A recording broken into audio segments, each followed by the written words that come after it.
Okay, so what was the weirdest thing that has ever happened to you because of playing Nellie Oleson? That's like the list is so long because every weird thing you can possibly imagine has happened to me because of one I talked about in the book that was just so bonkers, and Bob, my husband, was there to witness it. Was an autograph show at, of all things, the LA County Fair. But it was great. We got free tickets for the rides. It was awesome. Signed some autographs at a tent, get free tickets for the rides, get a fried Snickers. So we're sitting there, and this woman came in, and she looked a little like her typical fan, same kind of age and everything. And she walks up, but she's so angry. Smoke is coming out of her ears. She's like agitated. She's like, just like holding it in. She's turning colors, getting pale, blue, red. I'm like, oh, is she okay? She's going to have like a seizure. And she comes up to the table and looks at me and goes, I forgive you, and walks out. From the heart of Hollywood, it's the Patrick Labber Show with Patrick Labberton. It's the Patrick Labber Show. Patrick Labberton. He's the one you gotta know. Tonight's episode, Alison Arngrim. Patrick Labber Show. He's the one you gotta know. Okay, great. We are in for a real treat here. One of my favorite people that I've ever worked with is a girl you love and hate to love. Please welcome from Little House on the Prairie, Nellie Oleson herself, Alison Arngrim. Yeah. Welcome, Alison. How are you? Thank you. That was so nice. One of the favorite people you work with. I like you too. So yeah, there you go.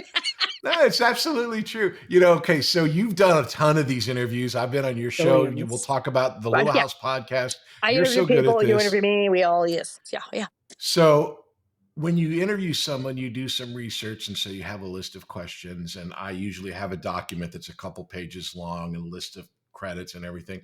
All I have for you is say hello. Well, yeah, some people I go because I don't know anything about them, and I like you're a self-starter, and I have all these notes, little index cards, and then other people I'm like, oh yeah, don't forget to ask her about that new book, and because I know everything. I'm like, oh yeah, you have a book out, right? What's up?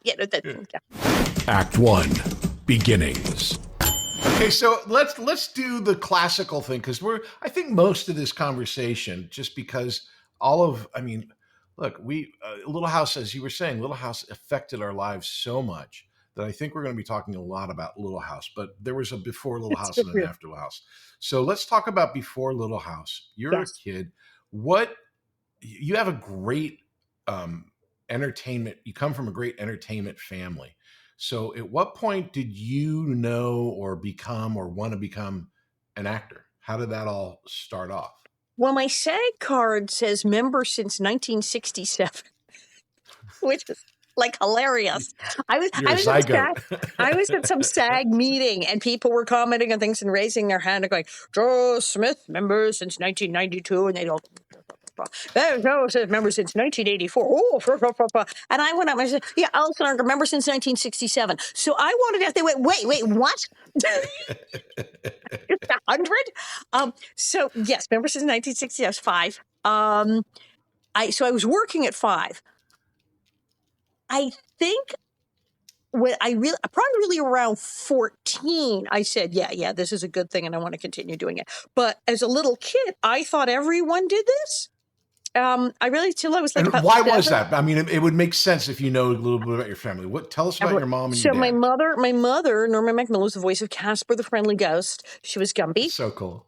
She was Sweet Polly, purebred underdog's girlfriend. That's like Bob's favorite. And she was Davy of Davy and Goliath. And like practically everybody else in cartoons. And she was on the first Family album. She was Caroline and John, Devon Meters, JFK.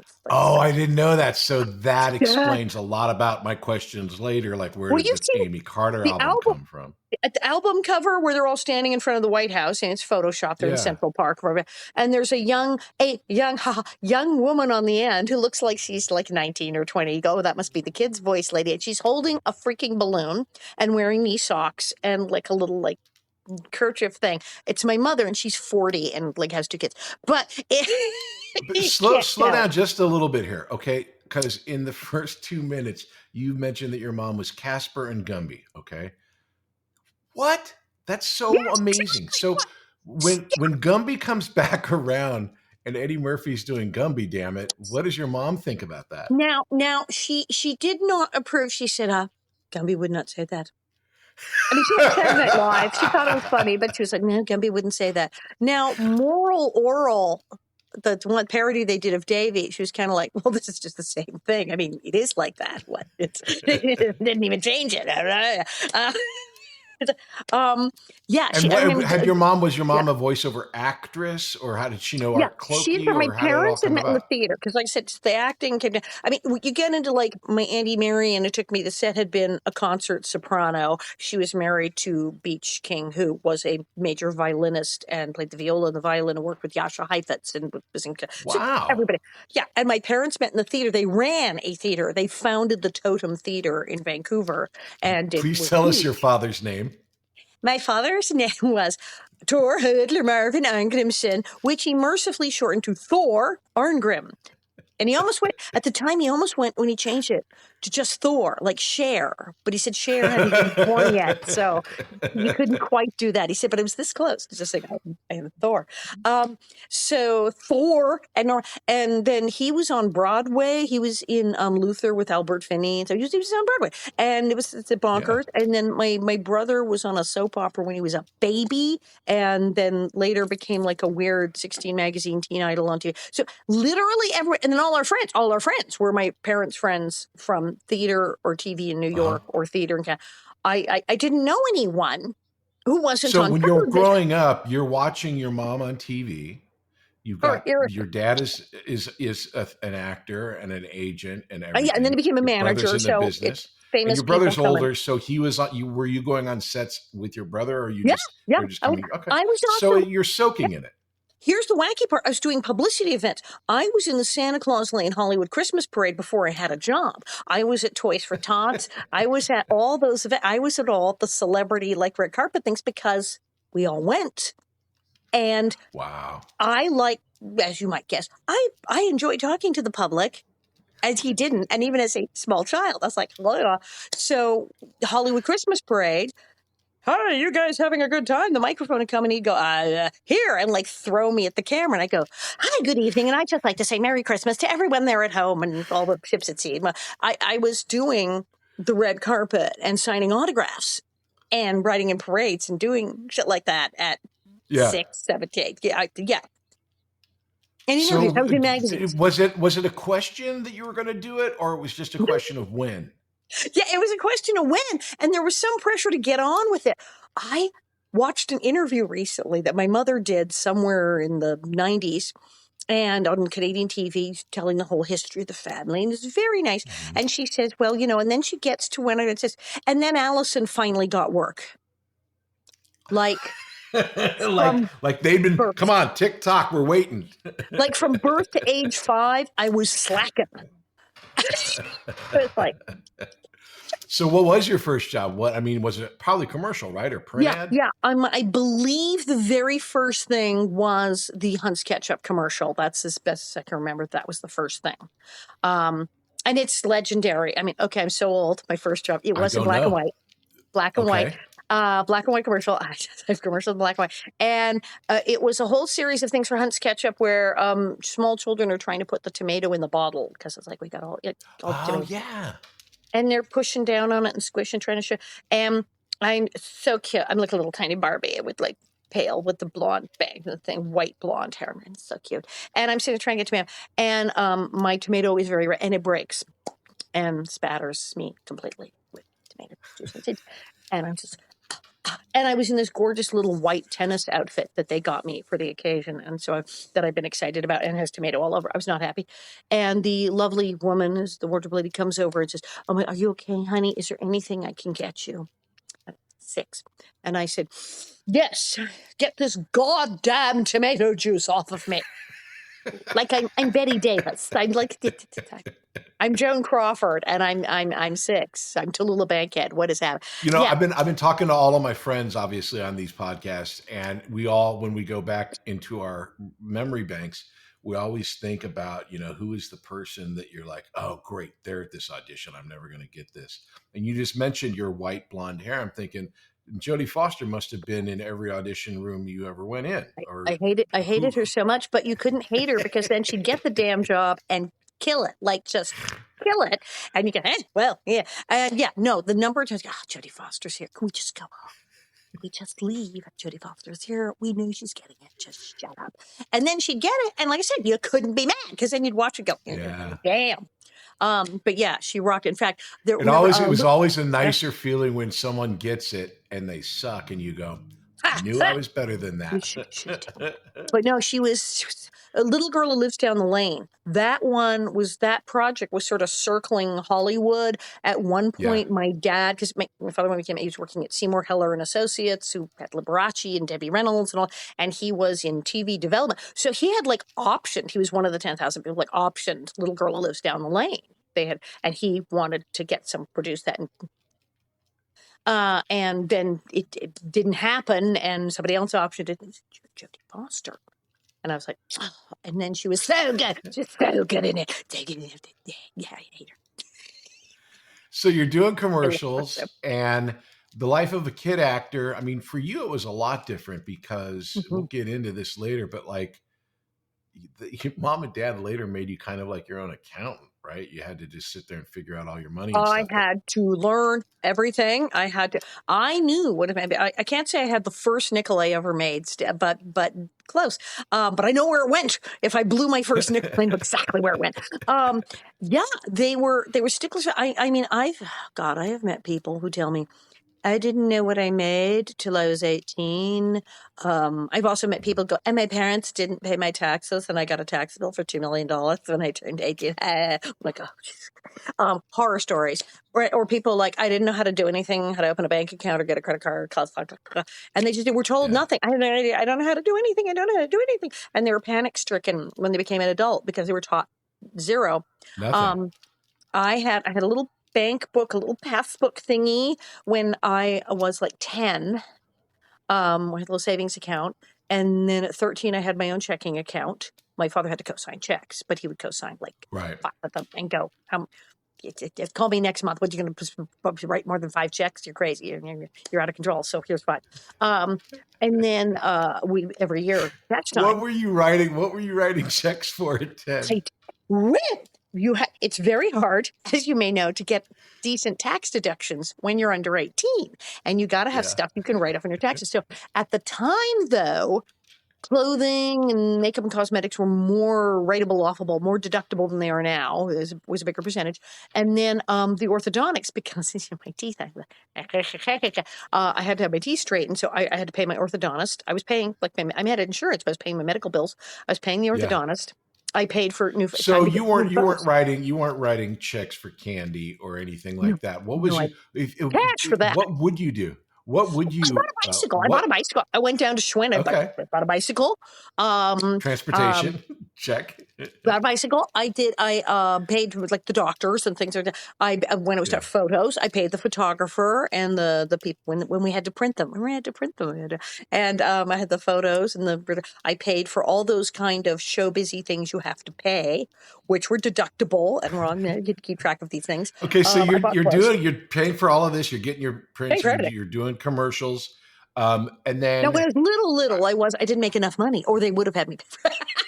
Right. No, of course. But when I was little, I still had like some money that I had that I would buy things. Yeah. What would you say was your big, was your, I guess the Hunts you probably, but what was your biggest commercial that you did when you were in this period? Probably the Hunts. I'm trying to remember what else I did. I did a couple. It's a little blurry. I would have loved it. Not the Thing Maker, but there was some doll thing with other kids. It was very blurry. Okay. The weird thing I did when I was a kid was there was a show called Juvenile Jury. Okay, remember there was Kids Say the Darndest Things. Art Linkletter would interview little children and ask them about events of the day and important topics and give their cute answers. So everybody had to rip it off. So the other network had Juvenile Jury. And me and 5 other kids were on this little panel. And this is a panel show. And we would have guests, and the host would have, like, kids wrote in, ask for advice. We would have celebrity guests and interview them and ask them questions. We would give our opinions on various matters. I was on this repeatedly. I was on a panel show. I was like the Kitty Carlisle of the third grade. I was on there I was like 8, and I was there all the time. And there was this kid, Todd, who was amazing. I'm trying to find him. I got to find Todd. He was amazing. He was on there all We the time. still talk about Todd. Todd was great. He's very cute, and he was smart. I liked Todd. And then Buddy Hackett was on. We interviewed like Buddy Hackett or something. It was like really weird. And so I was a panelist. And then I did an episode of Room 222, which was cut to ribbons. I still get checks for it. You can't see me. This is my favorite thing. I won't make you say it, but here we are. We're old people, and the first thing you think about Room 222 is they cut my part. They cut me out.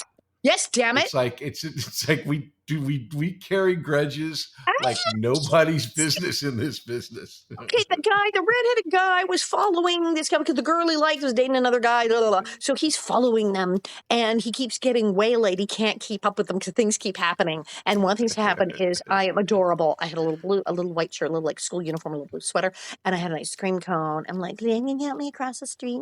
And he has to take me across the street, and then he gets ice cream all over him, and I'm a mess, and it's like a god. And so now he's lost them again.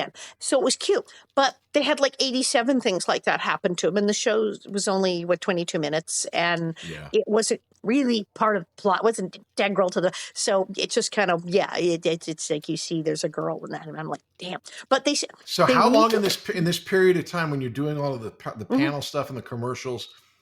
How long have you been doing this before the Little House thing happens? So I started at 5, and I didn't get Little House till 12. So I was a little journeyman. Oh, this is a long period. Yeah, it's a little journeyman child actor. And then my breakthrough, I had a movie at 10. At 10 years old, I did a movie called Throw Out the Anchor with Dina Merrill and Richard Egan. It's a ripoff of Houseboat. I talk about the book. It's instead of Sophia Loren, we had Dina Merrill. It's Houseboat. It's Houseboat. And except it had a weird plot. It's about I'll get you a copy. It's about eco-terrorism.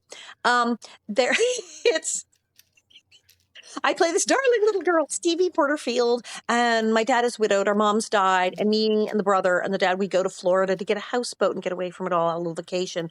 And Cap Cupper, who is basically Mr. Edwards, is in a cabin and drunk, and he's drunk all the money, and there's no houseboat. So we have to fix up a houseboat. We meet all the people who live on the houseboats.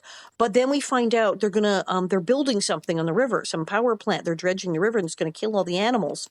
And I throw a fit and write to the paper, and then all the local loonies who live on the boats get together and blow up the dredge to commit an act of eco-terrorism at the behest of a 10-year-old girl. That is literally what has happened in this movie. But it's very strange. But I got to go to Disney World. I loved it. It is out on DVD. It's and so you did this when you're 10 and then you still have and then you start. So you get the call for Little House that was the problem. Then there was the lull. I did not work the whole year. I was 11. It's like nothing, man. So my father sits me down. My father sits me down at 11. I didn't have a checking account yet, just the passbook. But he sits me down and says, "You haven't really been working much. We really thought the movie would be a breakthrough, lead to stuff, but you haven't been booking for like a year. You have to take into account you're at that age. This may be it. Many child stars work a lot when they're little, and then they hit adolescence, and that's it. Or they may work when they hit 18, but it's like it was going to be they can hire an 18-year-old to play 15 or 14 if they're short. They're not going to, and you're hitting that age, so you may never work again. Or you might not work till 18, and you need to prep yourself for that now because you're really not booking. Seriously, this was laid out at 11. And weirdly, I went, I love that your dad is sitting you down to let you go. Like, this isn't working. Yeah. Like he's going to release me from a gun. Like, really nothing. Yeah. It was so bad. And of course, you can still live with us and we still love you, but we're not working with you anymore. And having grown up with this and seen this, in fact, happen, I went, yeah, man, it's bad. Yeah, those are the breaks. Plan B. We'll be back after these messages. Hey there, my name is Patrick Laberteau, and I play an actor on TV. And I also have this acting school called Working Actors School. And what we do there is we teach people to act using Zoom. So you can take an acting class with me and with a person in Connecticut, in Florida, and San Diego all at the same time, thanks to the miracle of Zoom. And I'm very excited to announce that we have a brand new class called Adult weekly class. Now, what is that? Now, that's a class that'll meet every Wednesday at 5:30 p.m. Pacific, and you come in and you have an hour-long acting class with other students. It's very, very simple, very, very fun. So if you've ever wanted to be an actor or try it or just mess around, these classes are great. So the adult weekly class is going to be every Wednesday at 5:30 Pacific. Now come and check it out. It's going to be really fun. Go to workingactorschool.com. Check out the website. You can sign up for the class there. If you need any other information, there's a phone number and an email on the website. You can get it there. And we would love to have you come and try. Talk to you soon.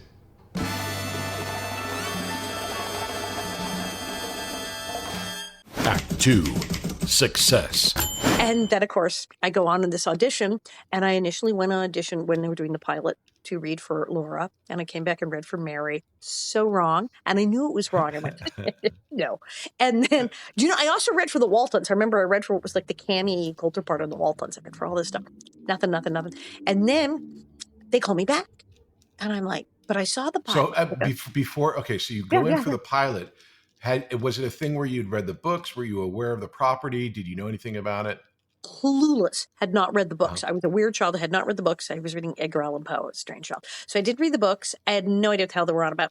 I'm not a country girl. And then I come back and I'm like, but they made that. We did those two girls. Well, this is great. They did the show. Oh no, they're making the series. There's other people. So I'm like, oh my God, how many people are in this thing?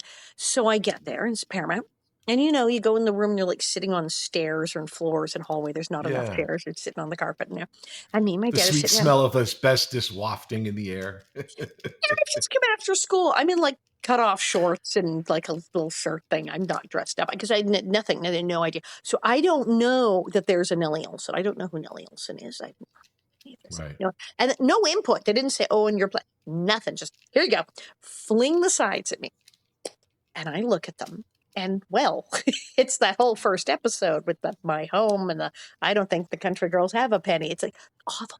And I'm reading going, it's terrible. This person, she's dreadful. And I turned to my dad. I said him all the time. I went, this is not a normal part. I literally said, this is not normal. He goes, what do you mean? I said, she's awful. He said, what? I said, she's a bitch. Total bitch. He said, what the hell are you talking about? And then I read it for him. So my father falls out laughing. He's like, cannot breathe because it is that funny. And says, okay. Don't rehearse it. Do what you just did. And I went, what? He goes, no, I mean, and he snatches the pages and says, put them face down. I don't want you to even look at them. Do not even look at the pages. You go in and you do whatever the hell that just was. And I did. There was Michael Landon and like Kent McCrae. And I think it was Ed Friendly, but there's the three guys, Michael. Right. And they're on a couch, and I sit in a little chair in front of them. And they were friendly. They were nice. They were pleasant. They were like, okay, you read the thing. And I read, it's like a whole episode. It's like pages. It's 5 scenes. So I'm reading the entire thing. And seriously, they had you read the whole part. Whole thing. I don't think the country girls have a penny. What do you think? Country girls don't even know what a black word is. That's a scene there. And then the My Home is the best. I'm like, this is the whole freaking show. And they are. Okay, I'm going to slow you down just a bit, just on the technical stuff here. Okay, so the whole show. Usually, when you're reading for an audition, you get sides. You just get like a scene or two because they don't want to sit through 500 bad actors reading a whole script. This seems really weird that you're not there with the casting director.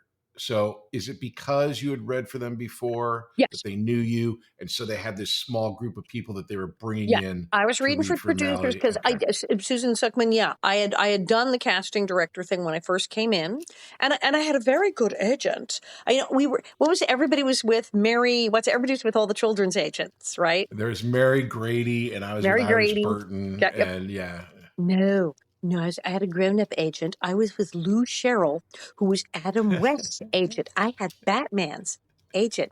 I had Batman's agent, and he was awesome. He had the pinky ring and the white shoes and the white belt and the Rolls Royce and the cigar. I was freaking awesome. And he would take me to lunch at Scandia and talk about the old days. And as I was a child with a grown-up agent, he had like no child clients. He had like my brother and me, he had no other child clients. It's like I don't represent children. I represent actors. That's it. I don't know how my parents found this guy. So it was huge. So I had a very, very good agent, and I had read for Laura Mary. So they went, oh yeah. So I got a read for producers right away. So the whole freaking thing. So I'm going over, and I go through, and then I got to the. My home is the best house in all of Walnut Grove. We have relace curtains on all the windows and 6 genuine oil paint. They lose their minds. And I'm going, okay, I'm killing, but this is kind of a shock because I'm 12 and these 3 grown men are like sobbing with laughter. I'm like, what is happening? And I finish. I'm like, yes, could you please read that again? Child actor. Yes. What would you like me to change? Because what's my adjustment? What's the adjustment? What's the note? Could you faster, slower, make her nicer? And they're like, just read the thing about the house again. Okay. They wanted to see if it was like an accident, a fluke. Right. And I read it again, and I'm telling you, I got the part because there's a joke. There's a joke in there. Go away, people. Go. There's a joke in there that maybe every other 11, 12-year-old didn't necessarily get and didn't play. But I read it, and I saw that joke immediately, went, that's freaking hilarious. And so did my father. My father said, and we got the joke, and so I played it.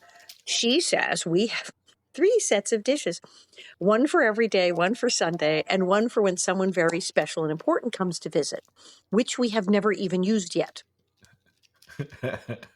Because you live in freaking Walnut Grove and the Queen is not coming over. You don't know anybody important, for God's sakes. You live in Walnut Grove, Minnesota. And the thing was, it was hilarious, is she's bragging about these dishes, but also bragging about the fact that we've never touched them, as if this is, what do you say, a flex. Right.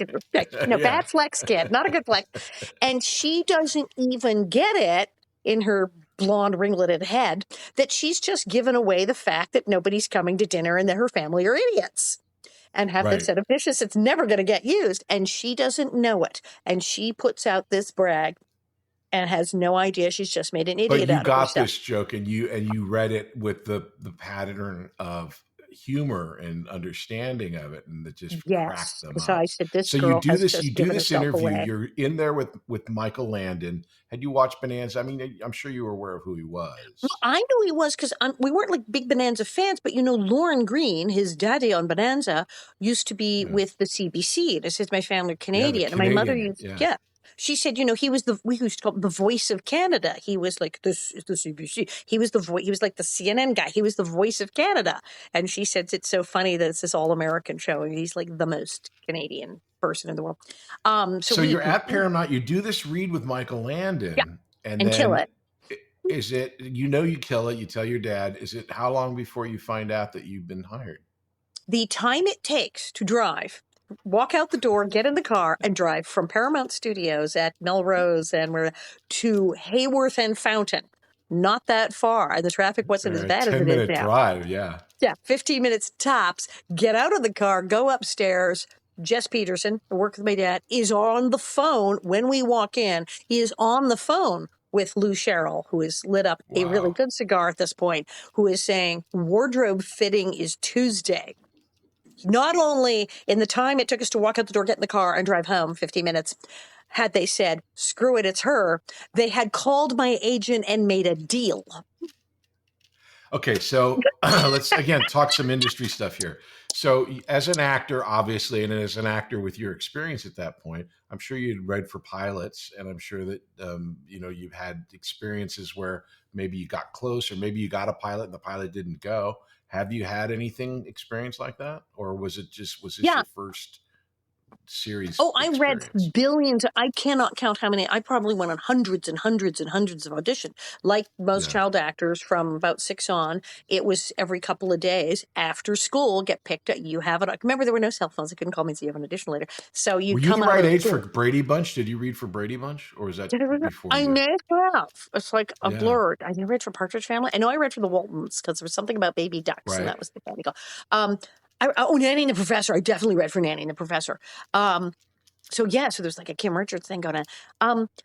I read for hundreds that you would come up from school, and about every second or third day, my dad would have, you have an audition today. Oh, great. And get in the car, and what's it for? And sometimes it's like, we don't know.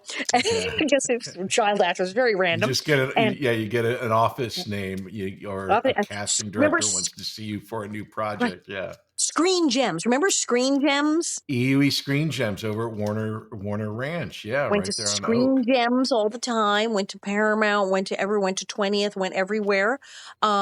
read for a lot of casting directors. Now I did, because I said I had Batman's agent. I read for producers sometimes. I had a very good agent, so I was like, yeah, Excellent. sometimes. And I did get. I remember I sometimes got callbacks, and the whole house would get like really excited because, oh my god, I get a job. And so I read. It was constant. So I remember. So I sometimes had more than one audition in a day. It was like that kind of thing when you're a child actor, and it was like there was always an audition. And the reason, and I get this over and over with the people I've been talking to. The reason is they have this thing called cattle calls where they bring everybody in. When you're a kid actor, we know who the good kid actors are. The casting people know, but the clients, whether it's who are the producers or whatever, they like go, well, we want choices because we don't know if we're going to find a good kid actor, and so they bring us all in, and so you're always auditioning.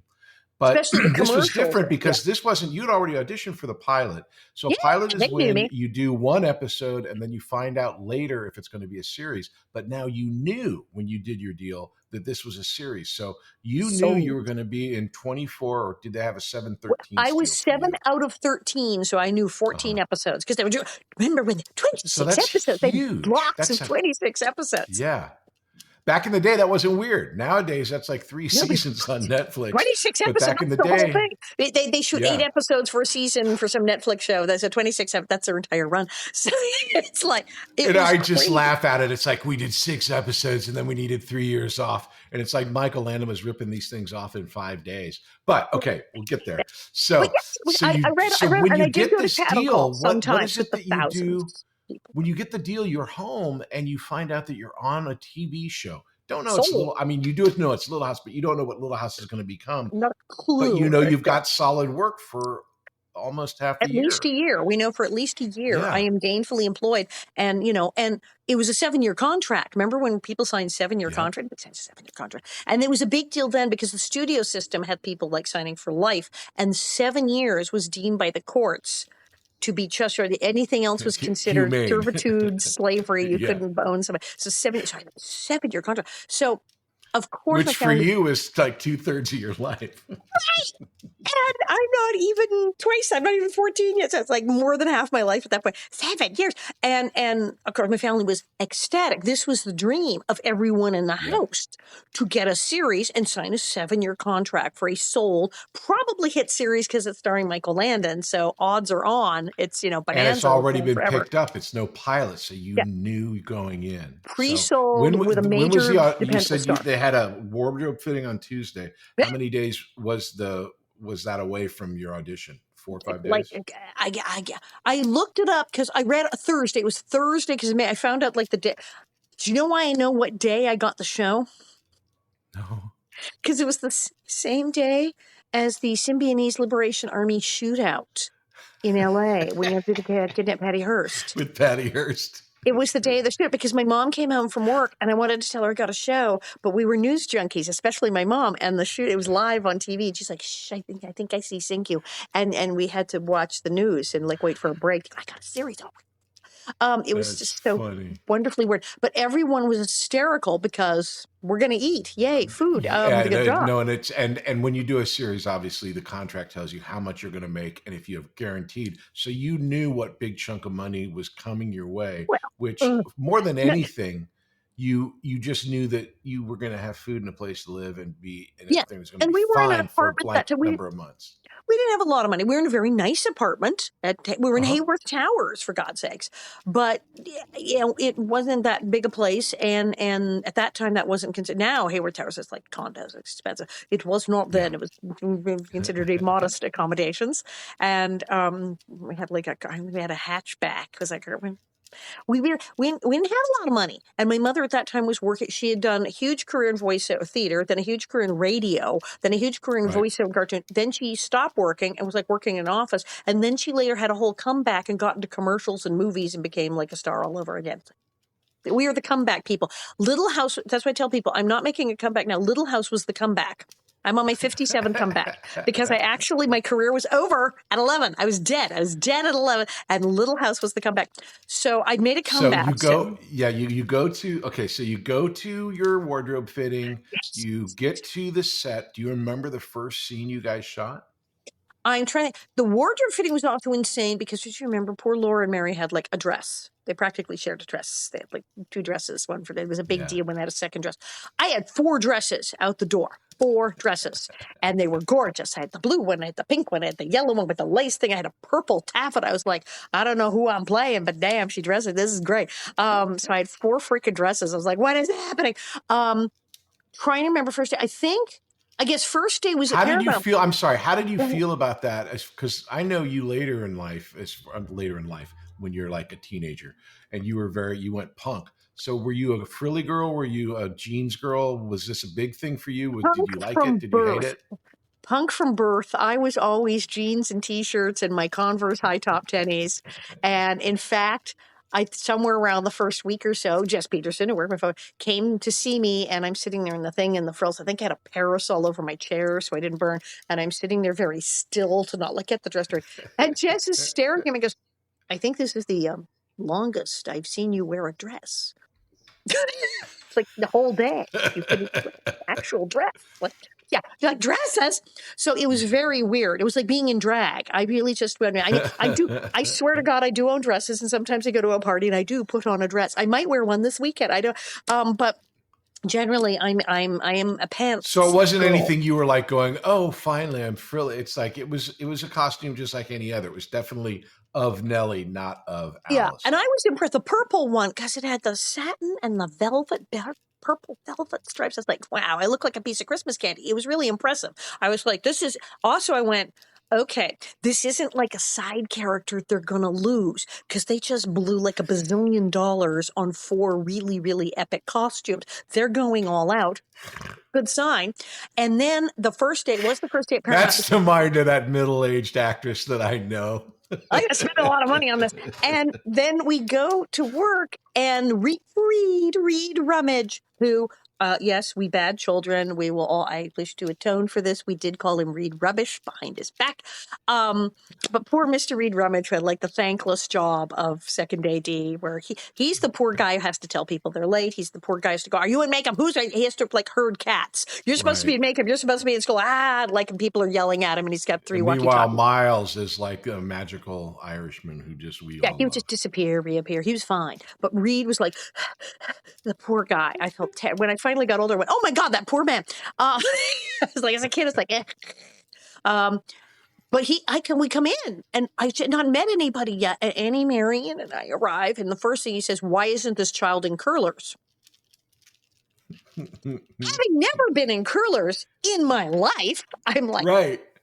What?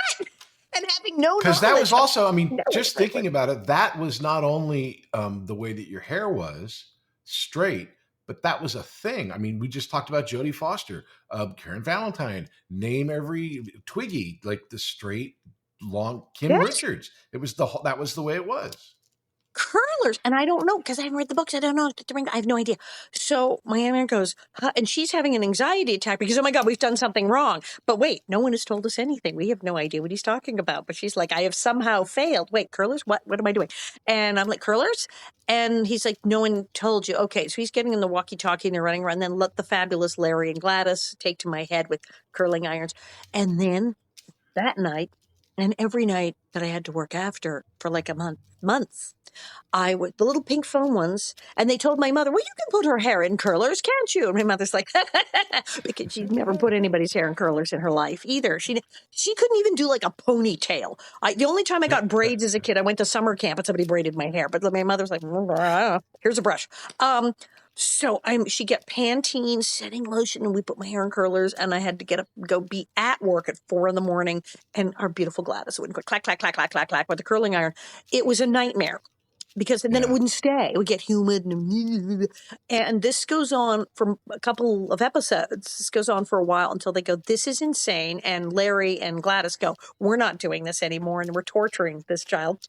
And Ziggy Geike, the wig maker to the stars. Ziggy, yeah, the famous Ziggy, yeah. Who was like 100 then. And I think he just died like 2 years ago or something. It's like 100. He may still be alive. I have to check. If he died, it was like 2 years ago. He's like, Ziggy was a Salvador Dali mustache, and this man appears, And he and Larry Germain sit there smoking, of course, the whole time, and put Always. a plastic bag on my head and tape it down, and then take marker pens and start drawing things on my head. And they design this thing, then they pull that off. Then Ziggy brings this box and opens this big wooden case and starts pulling out these huge hunks of hair, fabulous, and holding them up to my head and matching colors. Swedish virgin hair, 6 different shades, so it would look natural. And of course, at 12, I'm like, Swedish virgin, how did you find a Swedish virgin? And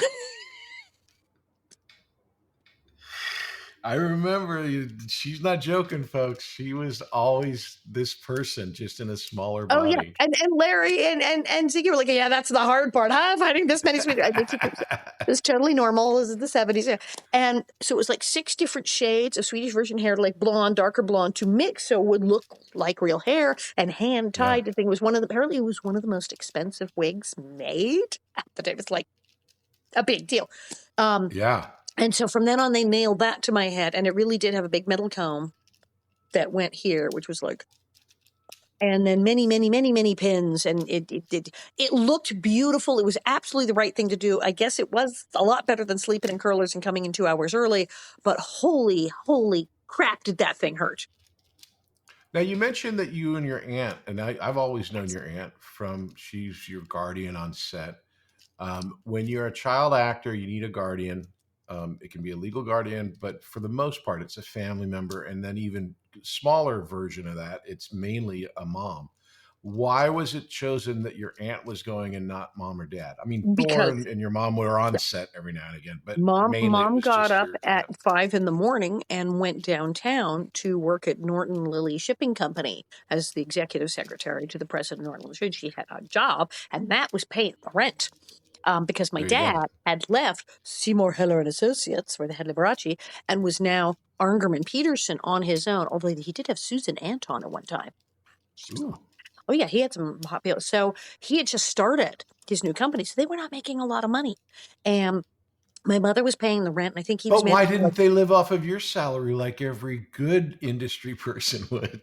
Because as horrible as choices my parents made, as bad as they were, as complete Klutzenheimers, I'm sorry, I had a good time with them sometimes, but I don't think I really, if you ask me, would let them care for a potted plant over the weekend. I would be concerned. And they late in life went, yeah, we were really good at that whole having kids thing. We tried. I'm sorry. It wasn't. No. So, as ridiculous as they could be in the many terrible choices that they made, stealing the money wasn't one of them. Okay, and even good for them. When they were very old, my father actually said, because I was talking about some friend of mine who got completely ripped off, and the parents had gotten away, and he went, so you're saying I could have gotten away with that? I'm like, apparently. He's like, I could have had a boat. Are you saying I could have just taken all that money and walked away? Nobody would have done anything. I could have had a boat. Well, it's funny, and I'll talk about this because it's like, people don't understand this. So you get money when you're on a long-term series. I just talked with Keith Coogan about this, who surprisingly never had a Coogan account. I know. Well, neither did Coogan, because it was after. Right. That's right. Yeah, I mean, his grandfather was the reason for these Coogan accounts. So when you sign a long-term contract, like these 7-year contracts, they're supposed to put away at the time 15% of your money so that you have something when you're 18. But the way that they then get away with stealing the money is, okay, so that 15% is put away. But then there's a tax thing where you can do. It's like, well, your dad was actually your manager. But a lot of parents then become managers, right, and then take another 15%. So they take 15% of your money as a management fee, and then that's what they usually live on. And then the agent gets 10%. Right. And then if you have a publicist, it's 5%. And then you're paying them for $500 a month or whatever. Yeah. And all those things, however, are tax deductible as business expenses. So my father, who was a manager before I ever uttered a word on screen, so he was an actor, he was a member and on the board of the Conference of Agents and Personal Managers, who were like an ethics committee for that. So he was way into not stealing people's money. And he even talked about other agents, managers went, they're sleeping with their clients, they're taking their money. So he was like, nah, you just don't do that. I mean, he fired a woman. Arngrim and Peterson initially initially was 3 people, not 2. And it was really awkward because she was our neighbor and they were friends and she lived upstairs. It was like really awkward. But she was siphoning some money out of an account, like the escrow account. She wasn't paying the act. She would put the money in the account, take their commission. Then in Right. 30 days, you cut a check to the actor. And she didn't. And, She was like robbing Peter to pay Paul and paying the light bill. And he found out and he went ballistic and went, no, you can't do that. And he fired her and it was ugly. wow, good for him. And as he said, I'm not going to jail. The food is terrible in prison. I'm not doing that. Basically, I don't. My father wasn't that he had high morals. It's that he had a healthy fear of prison. So there were things he did not do. Okay, let me get us back on track here. So you're on Little House. No. I'm doing the same thing. So it's a problem when you have a podcast with a friend. Okay, so you're on the set of Little House. You've got yourself a wig, which can't be comfortable.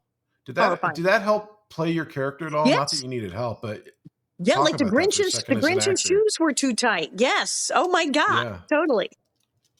It was interesting. Hell. So do you remember the first day of work on Little House or no? So Reed Rummage is in our face screaming about curlers and we like flip out and don't know what's happening. My aunt's having an anxiety attack because she thinks it's her fault, even though she doesn't live with me. I mean, Mom was working downtown. Dad was trying to run the management company. We're like, we're not hanging out in frickin' Simi Valley for 8 hours. But my Auntie Marion was retired and adored me, worshipped me, and I loved her. She did. So she was sweet. like, was she your mom's sister or Thor's sister? My mom's sister. Older sister. Okay. And she was awesome. And she was like, I'll do it. And they were like, would you do it? They were like, would you do it? And they're like, we'll pay you. And she's like, they basically gave her like a stipend, like a per diem. And she had money. She's like, I really don't care. And I get to hang out with my niece. And she goes, oh, wait. And I get to Michael Landon. I'll be on the set all day with Michael Landon. She was totally like, Michael Landon. It's not like he was walking around the set with his shirt off all the time. Hi. He would see my Auntie Mary.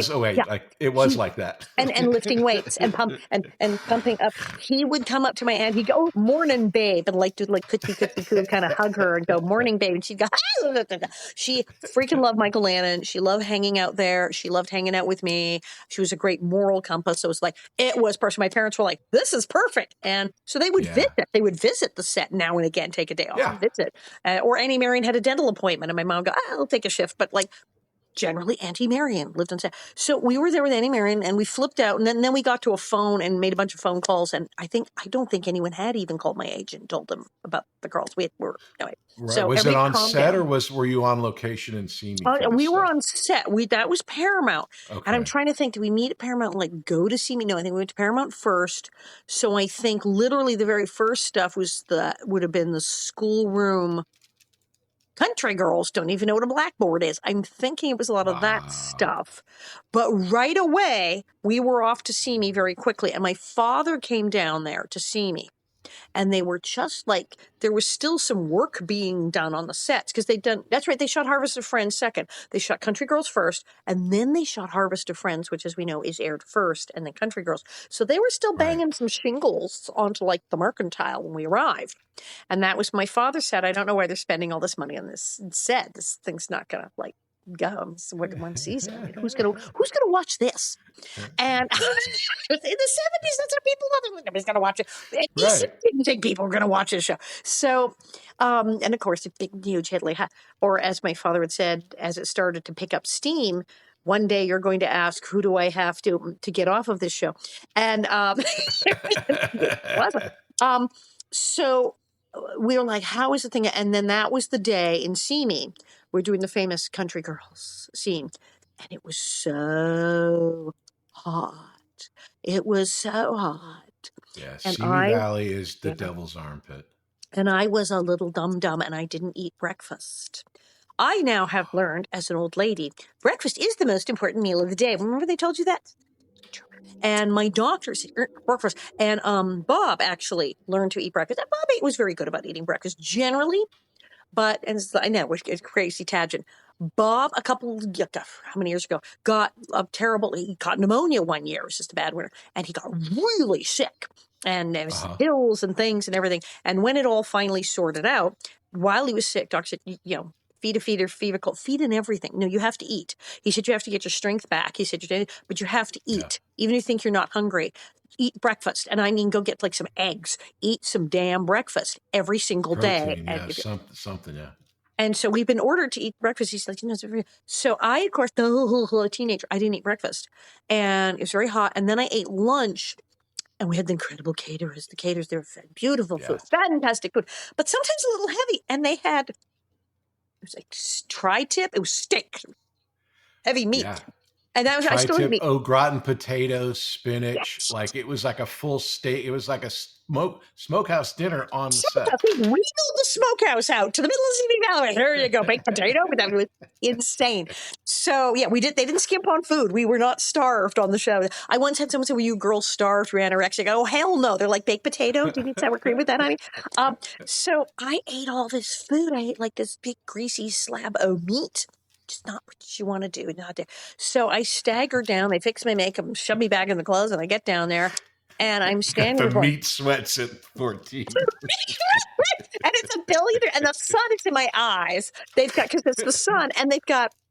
Okay, nowadays, children, we have digital, which means a little light like this, little tiny light you can shoot in the dark. See it. Back then, it was Fandom vision, 35 millimeter, which meant it had to be bright enough to do surgery. So there's these things like the 10Ks with smoke coming out of them. Yeah, and they literally have a smokestack because they're burning carbon. They're recreating the sun, the Kelvin temperature of the sun by burning carbon. It's a copper tube full of this burnable carbon stuff, and they light it on fire and put it in this thing with a giant magnifying glass. Literally, this is, and they've got several of these pointed at my face, plus a couple of guys, the crew with the toothpick in the mouth and the shirt off with the reflectors, and the big tin. They have all of this plus the sun. I'm like, what are we? I'm like, my face is melting, and I have blue eyes, right? You know that drill. Yep. Like, yeah. And I'm dying, and the tri-tip is kicking in, and and my anxiety level is like through the roof because this is like the entrance scene, my big thing, say Country Girls, and I'm like, where am I? And it's getting worse. And Claxton is directing, and I start to, and I realize, oh hell, I just said the sky turned green and the grass turned blue. I mean, I just went, those shouldn't. Oh, that's bad. I'm hallucinating, and I was like conscious enough to go, I'm losing it. And I turned, I said, excuse me, I think it was Miles. I said, excuse me, I think I'm going to faint. What is it is it the Canadian Army where they talk about if you're going to faint, you have to make sure to fall this way, not hit the other soldiers and get permission? Just like that. Pardon me. I am going to pass out now. And out. Dead. I mean, out. Unconscious. Blackout. Oh, man. Yeah, that's hard. And they broke an ammonia capsule under my nose, upset Medicam, and shoved a salt tablet under my tongue. Have you ever had a salt tablet under your tongue? No. It's disgusting. Have you ever had an ammonia capsule? No. Neither of them are good. The ammonia one's especially bad. Same time, and they didn't, and you have no idea this is coming, and I didn't even know that was a thing that people did, and I just I'm unconscious, and there's ammonia up my nose. I'm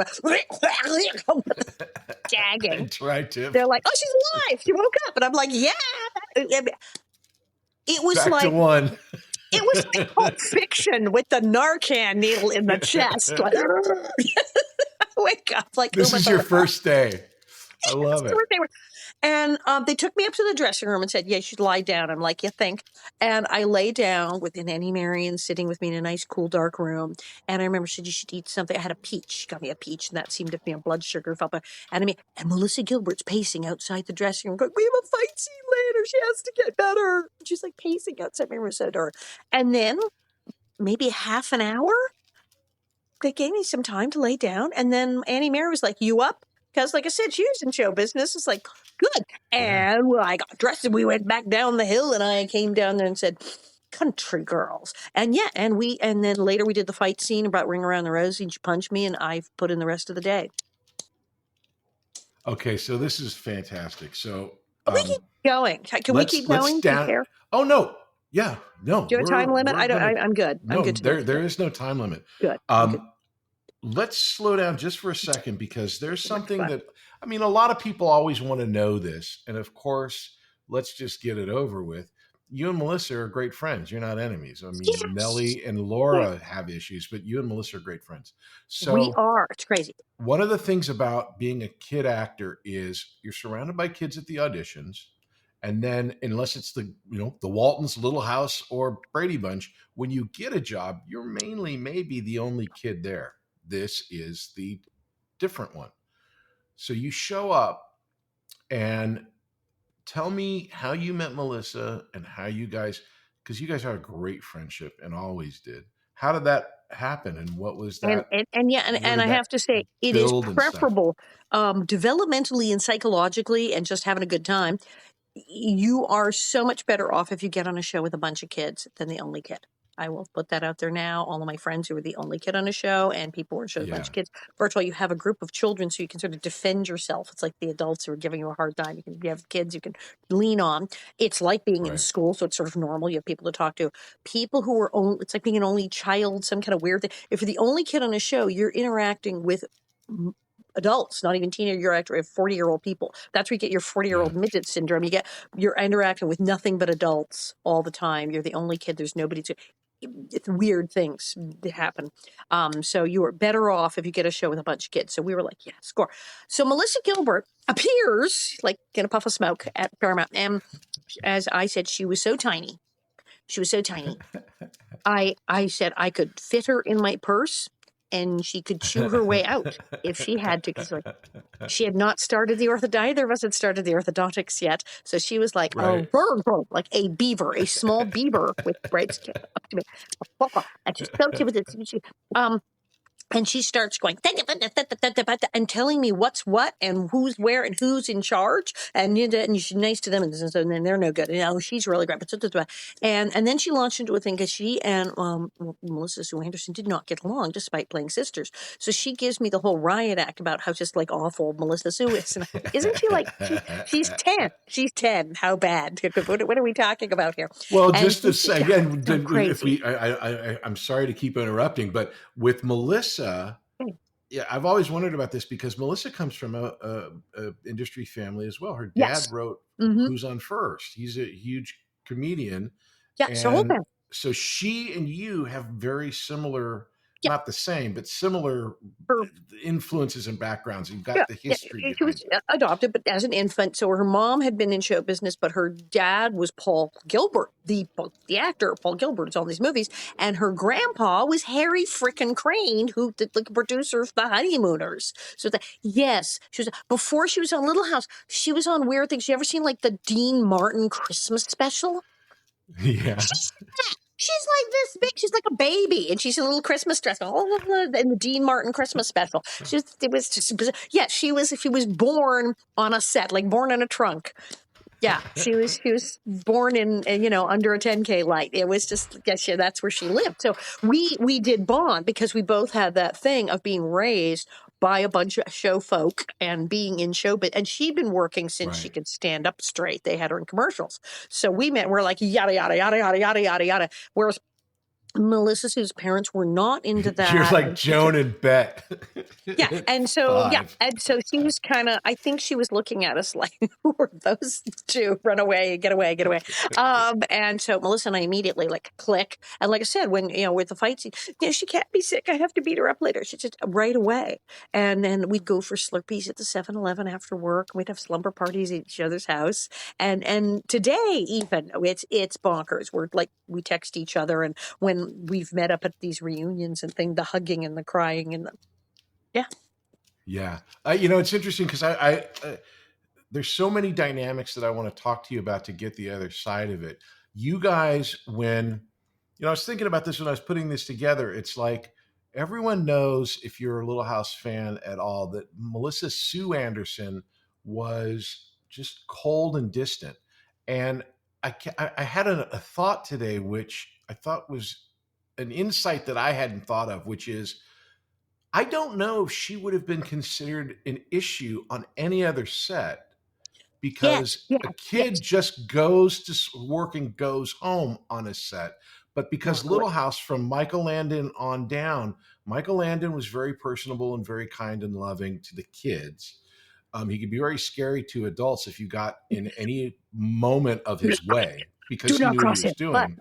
Don't cross Michael Landon, but why would you? But if you did, it's like there's a puff of smoke, and like, what happened to him? Yeah, you had to legitimately screw something up. But if you legitimately did, But I remember having been, when I first got there, being welcomed and having everyone be so kind and so nice that maybe Melissa Sue got the rough end of the deal here because everyone else was one way.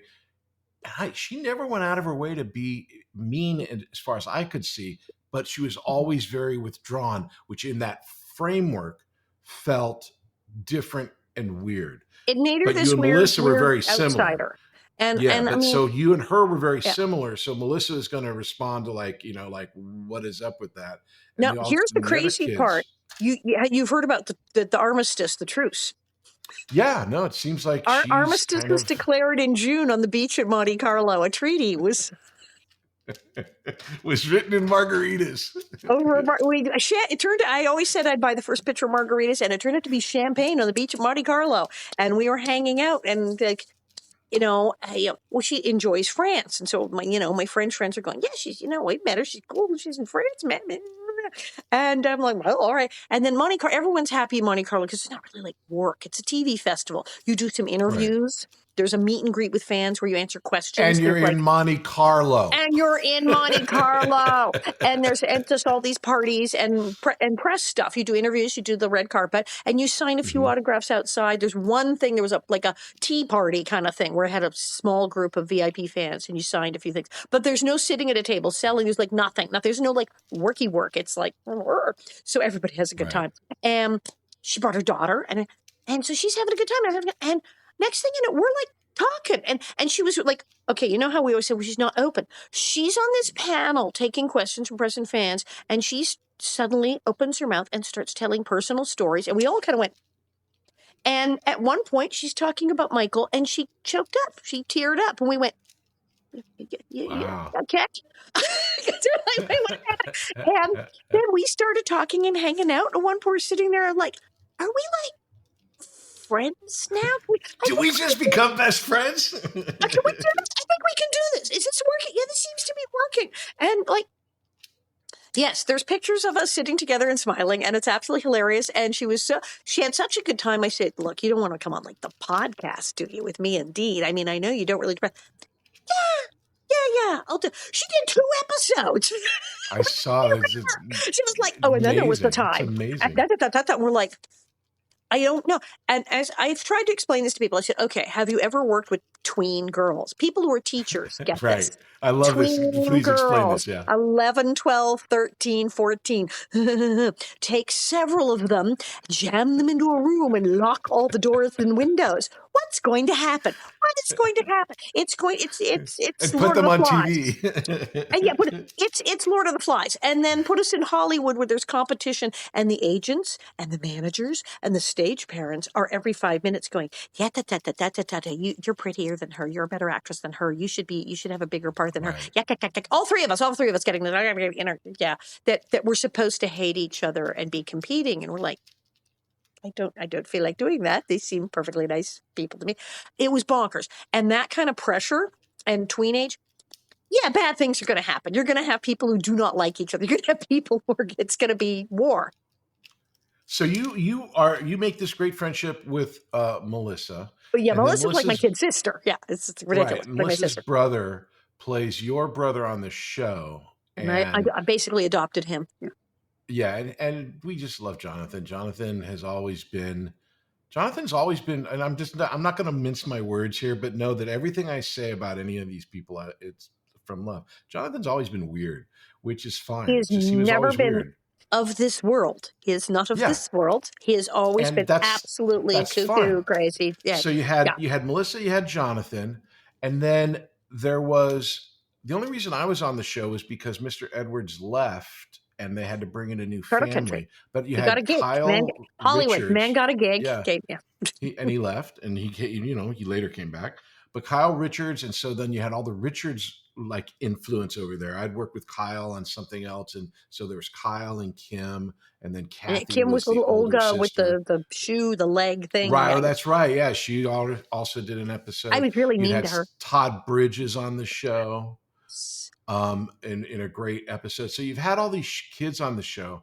I've always wondered, when I came on the show, I tell the story about how did I meet Allison? She started talking to me in the middle of a sentence and hasn't stopped since. It's been a shoot. I think you were explaining John Waters to me and Yeah, we about were in pink makeup area, flamingos. which was just everybody was just Yeah. chatting, and we were going all back and forth, and you just sort of appeared, and I was like, "Oh yeah, yeah." I went, "Yeah, so you know how that is," and you went, "Right, yeah, exactly," and just like yanked you into the conversation. You were like, the But I've always introductions. No, wondered. So you're in production on this show. It's like I think I joined the 4th season. that sounds What right. was it like when you were an OG kid cast member and they brought in new kid cast members? Was You it and your weird? brother How was and it? all of Yeah, these new people. they Yes, they did yes. it, and they continued to do that all the way through Oh, Bateman yes. and Doherty and all the kids that ended up being there. But what was it like for you? Was it I loved it, and weird? Melissa and I, we both thought it was like we got baby brothers and sisters, just like, oh, yeah, we're kid. I remember with your brother Matt, because he was a little guy. We were walking down. Yeah, We Now, there's been a lot of person interviews talking about that he had on the autism spectrum and was diagnosed with all yeah, sorts of stuff. They didn't tell us that when he arrived. We didn't right. get the memo. And apparently there was all sorts of jibber jabber about, he shouldn't, don't touch him. And you might no sudden movements or something, like he's a wild animal. And like all sorts of nonsense, which is like completely not true. And like, don't do this. Right. They didn't tell us. So Melissa and I are hanging out, we're having a high old time. And I remember we linked arms. We got our new NBC jackets with the peacock on them. So like, we're The gang big members. silk ones, yeah. We're like the T-Birds. So we're walking around like we're in a gang in the streets of MGM or where the hell we were. And so we're linking arms. We're walking along going la la la la la. And Melissa and I see a trash can, and we look at each other and go, yeah. And we go la la la la la la la, and go up and lift your brother Matt up and drop him in the trash can. Great hilarity. And later there was like wrestling in the dressing rooms and like shoving him under a couch. I mean, this guy, and like weeks after this, oh yes, he's very sensitive and he has a condition and you really shouldn't touch him. We're like, well, we stuffed him in a trash can and he didn't seem to mind. Thought it was funny as hell. So, yeah, we just so. I was not going to tell this story, but since you told that story, I will tell this story. I did not get along with Jason Bateman on a very personal level at school and whatnot. We weren't on the show together, but we went to school together. And I find Jason to be a very annoying human being. And apparently so did Todd Bridges, because when we were at Universal, he was doing Silver Spoons and Todd was doing Different Strokes. And again, we were fed up with Jason, so we threw him into a trash can at Universal, but it was not from love and fun and skipping. It was, we wanted to get rid of this kid. We there you threw go. Matt in a trash can because we loved him and he was little. We thought, wow, he'll fit. Yeah. We just thought it would be adorable. And he was laughing. And we were like, you're in the trash can. We got him out. We were just screwing around. We adored him. But yeah, so we were like that. But that was the thing. We were kids. And there was a whole thing where I've joked about, like, people said, did they steal your childhood? And I said, yeah, but Melissa and I kept stealing it back every chance we got. We had moments where we could be kids and hang out with these other kids. And then in school, glorified study hall, we'd all go in a room with a bunch of long folding tables and chairs and do our homework and our assignments.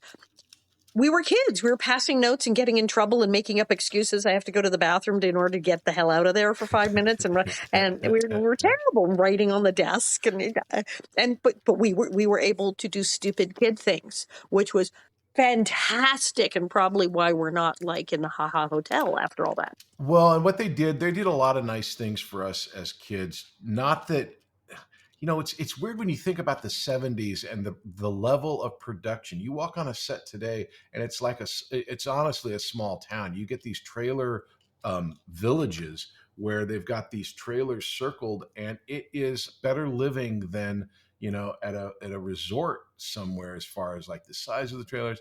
Back in our day, we had one trailer.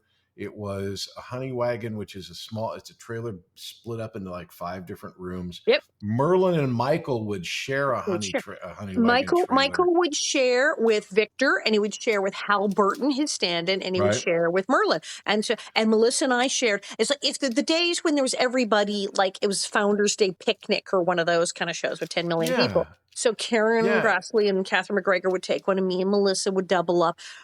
Who does that? Nobody does that. But everybody. No, people everyone double is up. so frightened that it's going to represent. And again, I think I go right back to Michael, mainly because if Michael's sharing a trailer, who's gonna ask for their own trailer? Now, Which we I got think to was a pick. smart move by Michael You did get as to a pick. You producer. got to pick. I mean, Michael was only bunking with his best friends, with Victor and Hal and the people here, and me and Right. Melissa. So you did get to pick. You were like, well, okay, I'll double up. I'm not doubling up with that. Oh, Yeah, sure. can I No, double but up with her? I'm just Yeah, talking about the size. When we talk about trailers, literally, and Yeah. I remember, I mean, as a kid, I put my arms out and you could not only touch both walls, you could lift yourself up. It was so close. I don't know how Merlin fit into How did this. Merlin even get through the door of one of those?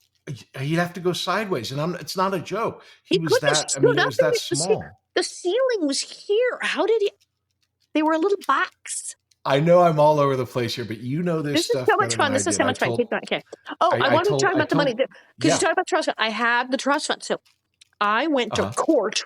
So 12 years old, I went to court with Tracy Savage. That was great because Tracy Savage, who was playing Cassie Kennedy, was signed the same day as me. Oh, okay.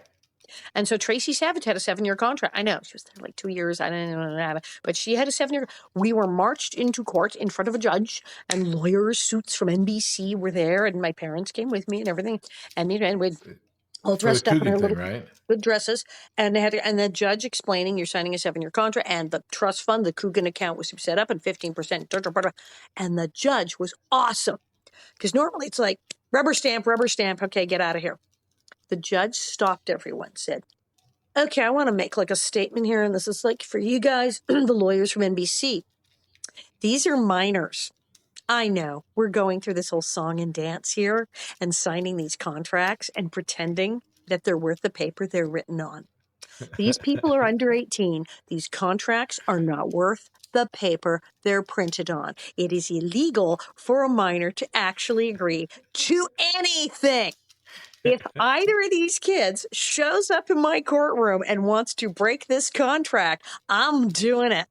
Because you can sign it. And it's Hollywood, so we'll all just kind of go along with this, that we're going to agree to this. But these kids can walk any freaking time because they're under 18 and you have like no say. And it was like, whoa, what is happening? And then he said, I'm actually putting a rider in here just in case. What are you kids, 12? Okay.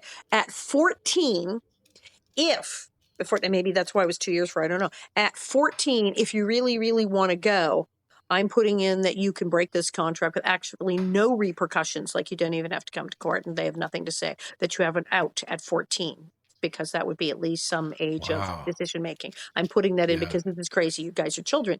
And he said, just so everybody knows, all these stage parents and the lawyers, this is a charade that we're actually having children sign contracts. And I actually know that as a judge. And everybody's like, whoa. And I was like, I say this almost in every podcast where I talk to one of the people that were a kid actor, is that and this I think is actually legally true. And I was a TV lawyer for 10 years, so I'm going to go with it.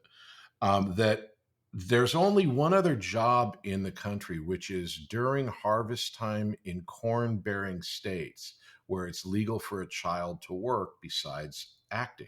There's no acting. There's no doctor children. There's no lawyer children. There's no child. All farming. Accountants. But you can be a child actor where they're picking lettuce, and there's kids. Right. And so the weird part about this job is, here we are, and especially on Little House, my mom just got burned up in a blind school fire. My paw was run over by a wagon. Somebody got shot, whatever. They died of the plague. You're crying about your father. You're crying about your mother. And then you got to be doing geometry for another 20 minutes, 2 seconds afterwards. And the adult actors don't have to do that. Robert De Niro doesn't go from Raging Bull to the schoolroom. And it's such a weird experience to be. Yeah. It's a harder job for the kids than it ever is for the adults. We're usually paid less and usually treated poorly in most places, not in Little House, treated poorly. And yet, exactly, the adults, if they have a hard scene, they can go get a cigarette, they can go get a drink, they can go to their trailer and say, I need a minute.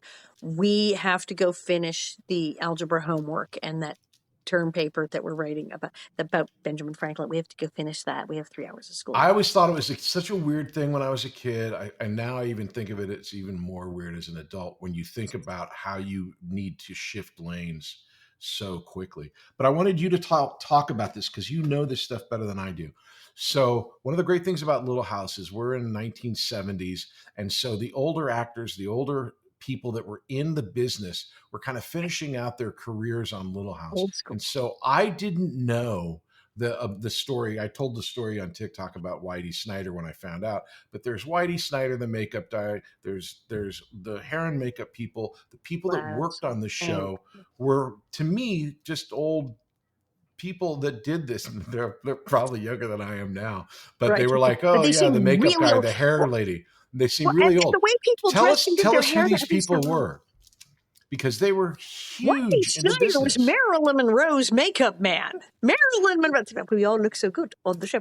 I got makeup tips from him. I think Marilyn Monroe's makeup man, and all of them, Gladys and Larry, had worked with Marilyn, Betty Davis, Joan Crawford, Sandy Dennis, and Gladys Whitcoy was Faye Dunaway. So I had worked with Faye Dunaway on like multiple pictures. She was on Bonnie and Clyde. They worked on everything, and they had with all the stars. And Linda Darnell, I remember Linda Darnell. They loved her. So Whitey had a money clip. They all had gifts from Marilyn. Gladys had a necklace. Whitey had a money clip, and he showed it to me, and it said, "While I'm still warm, Marilyn." And he literally used his money clip, put the money in and carried his pocket. And I'm like, what a weird thing to put on a money clip. And Gladys is like, shh. And so like later, Gladys goes, okay, don't like ask me about it. I'm like, what is that? She goes, Marilyn used to always joke. She used to say, Whitey, when I die, I want you to do my makeup while I'm still warm. But when she died, he did in fact do her makeup for the funeral. And it was extremely traumatic for him because he really loved her. I can't even imagine. Yeah. Your friend. And so she said, yes, don't ask about my money. I'm like, wow. And then she worked with Marilyn, and then she had great Faye Dunaway stories. Faye Dunaway, little bit temperamental. And so she had some wild Faye Dunaway. But she would always wind up going back. She sometimes left. She sometimes quit the picture and said, this is out of control. Gladys would or Gladys. Because Faye. Wow. That was Gladys's thing, and I joke about it in my act. I have a real estate license. I own my own home. I do not need this shit. And, Gladys was like very independent. And she was coal miner's daughter. It's like the Dolly Parton story. She grew up in a cabin with the 87 brothers and sisters, but she owned her own home by like 19. She's like, so she was like, I bought a little shack. And she had she had a real estate license. One time she showed up for work. She had her like Century 21 jacket. She'd like showing homes every day. And she did. She had a big house in Laguna, and she had like a elevator and shit. Wonderful. But she had stories about all of these huge stars. And Larry, one of his first jobs in Hollywood, they said, well, Betty Davis is coming in. You have to give her a shampoo, like a blowout. He's like, Betty Davis, I have to shampoo Betty Davis up there. And he was young and just got there and starting in Hollywood. And Betty Davis was coming in with the reputation. So he's running around the shampoo room at the studio and gets literally every kind of shampoo like ever made, like out on the counter so she can pick. It's like, I don't know. It's going to kill me. And she comes in and says, I just want to rinse it out in the sink with some Dreft, which is like ivory snow. It's like laundry detergent. It's like ivory flakes. Dreft was a mild laundry detergent. Yeah, you use it to wash baby clothes. Yeah.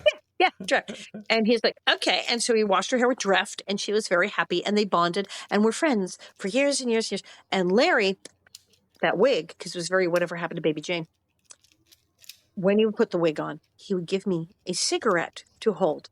And I would go, what a dump. And we would do this. And if you look painting, that's Ryan Landry is the artist of my Betty Davis painting up on the wall.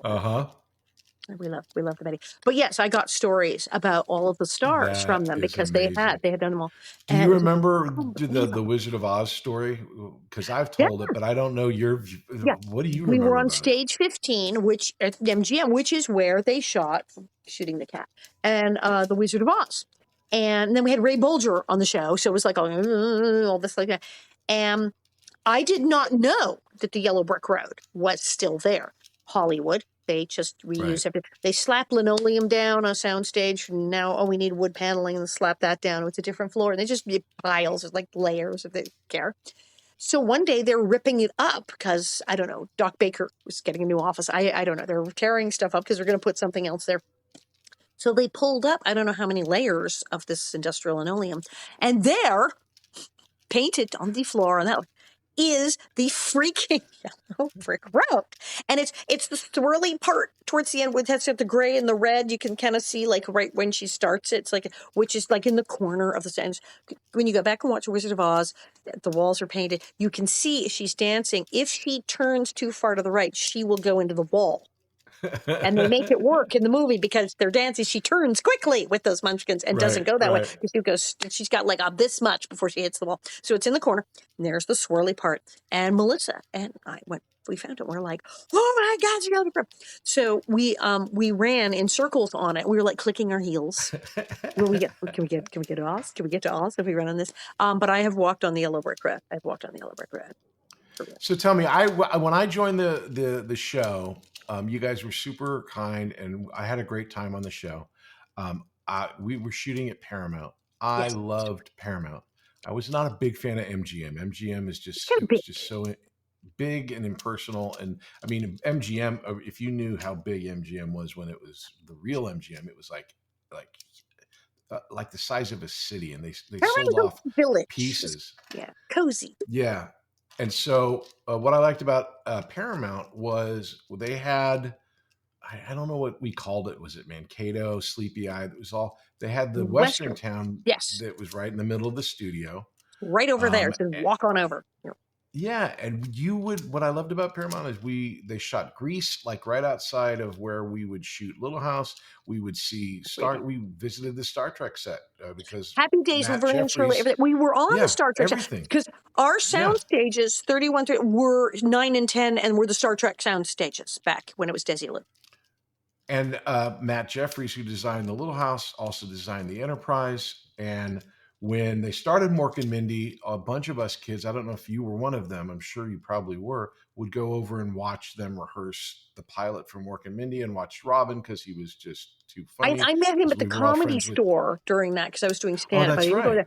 But I love that they had the Happy Days, the Laverne and Shirley steps, and I would run down those at Haas and Pfeffer Incorporated. And, but yes, it was all there, and we were all on the Star Trek sound stages. So Shatner and I became friends, Mr. Shatner and I, on Twitter back in the day when you get really got the blue check for really being like authenticated and all that. A real person, he got me verified for my birthday. So we live in a world where James Tiberius Kirk gets Nellie Oleson verified on a social media platform. So we're Twitter buddies, and we have discussed the fact that I was on the same soundstage, and discussed the fact that he was in a play on Broadway with my father. Oh my God! Well, he's Canadian, so Canadian, I mean, yes, they're the same kind of age. Every Canadian knows Canadians. So God, we gotta generate some sort of publicity here, Allison. Every tangent. I like talking about character, the money thing. What actor? Was there an actor that you didn't get along with on the show? And I won't ask for names unless you want to give it. Well, but I mean, at the time, Melissa, Sue, and I were from other planets.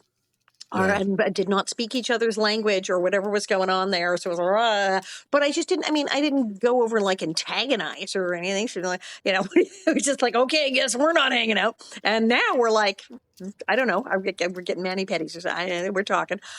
She's, I don't know. Like I said, I'm freaking 62 now. It's like, we're nice now. We're friends now. I mean, there are people I know. I go down the list. There's several people I know who I despised when I met them. Who totally became friends with later. It's like, it's fine. Yeah, when you're young, you're like, I hate you. It's like, why? I know. Right. But other than that, no, I got along with absolutely everybody. I loved everybody. Yeah, I believe that. I could see that. I see that.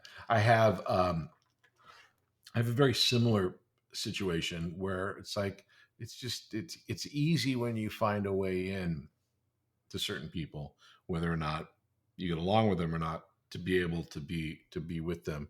The problem about us is there's so many stories.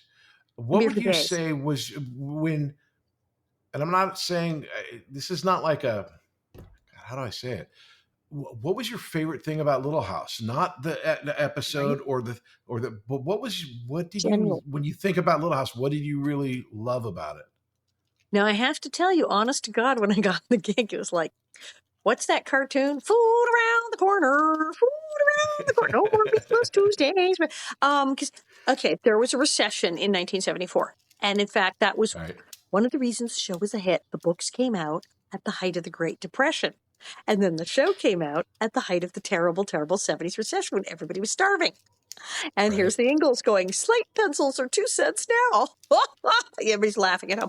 And so, yes, and absolutely. So, like I said, my mom had a job, was paying the rent. My dad's made car payment, but we were doing okay. And then what happened is about, I guess, a few months in, they said, would you mind buying groceries? They said, we're not taking your money. We're not charging you rent. My father, he was getting a percentage as manager, but he didn't take the full 15. He dropped his price to 10, and that was written off on my taxes. He said, you can give it to the government to buy a V-52, or you can give it to me. And he said, it'll go into the rent. And so I wrote that off, and then my agent and all the other things I paid for, so that's fine.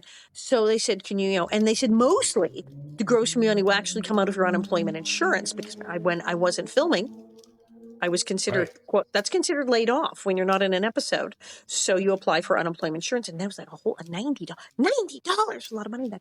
And now I didn't get like a lot of money. So I always say it wasn't friends' money. I didn't get a lot of money in the show. But because I didn't have a children's agent, and he was getting me like not scale, like scale plus down, like a bump, like right away. And there were a bunch of kid actors who just got scale when they first signed. But my agent was like, hell no. So I did okay. I did really decently. It was like good money for us. So I said, yeah, I can totally afford groceries. And they're like, you're a teenager, you're eating all the food anyway. I like to cook. They said, and you can pick. So we'd go to the supermarket and I'd say, crab legs for everyone. Okay, fine. So they didn't care. So we'd buy food. And then they had screwed up and hadn't taken the 15% out for the trust fund. Had bungled it and hadn't taken it out of like the first few checks. And so they said, oh my God, we have to take this out immediately, like double. Now with taxes and then the trust fund, and it's illegal to have no checks. So I was getting checks for like $5, $1, $2 because it's just whoosh, went into the bank. Oh. Which meant if I wasn't working, I was making more money. If I was on unemployment that week, and then I got the $180, so that was fine. But then wouldn't you know it, that the week that this thing hits where they go, for the next couple of checks, we're just going to take like everything and get that in the bank, and then we'll be fine. We'll be square. That would be the month that I would be in like every episode. Right. So I'm working, so I'm not getting unemployment, and then my checks are for $1. So we had just budgeted the whole household where I bought the groceries, and Hold on. it went slam. So suddenly there was no money for food, and it was hilarious. But yeah, so yeah, but being on TV and getting a job meant, oh my God, I have a job, we have money. It means we can pay for it. I can get my teeth fixed. Look at this. Look at this. That's great. My teeth were so bad. I have the mold. How bad were your teeth? They took the mold. They do the mold when you go in, and you have the model of what your teeth were when the before and after. I still have it. I have the little plaster mold of my teeth. When people come in my house and they see this plaster mold, they say, is that your dog? Or is that from a horror film? Because these two teeth were like up here. I was like, I did a werewolf child. So yeah, it was a big thing. It was a big thing to have gotten the show. It changed my life. I knew it was changing my life when I got it. I mean, right away I was like, I shall never go hungry again. We're going to be okay. And God forbid it should run.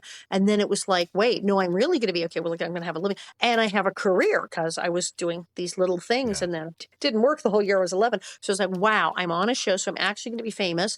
I'll be in the Hollywood parade and at Toys for Tots on my own ticket. And these are things 11-year-olds worry about.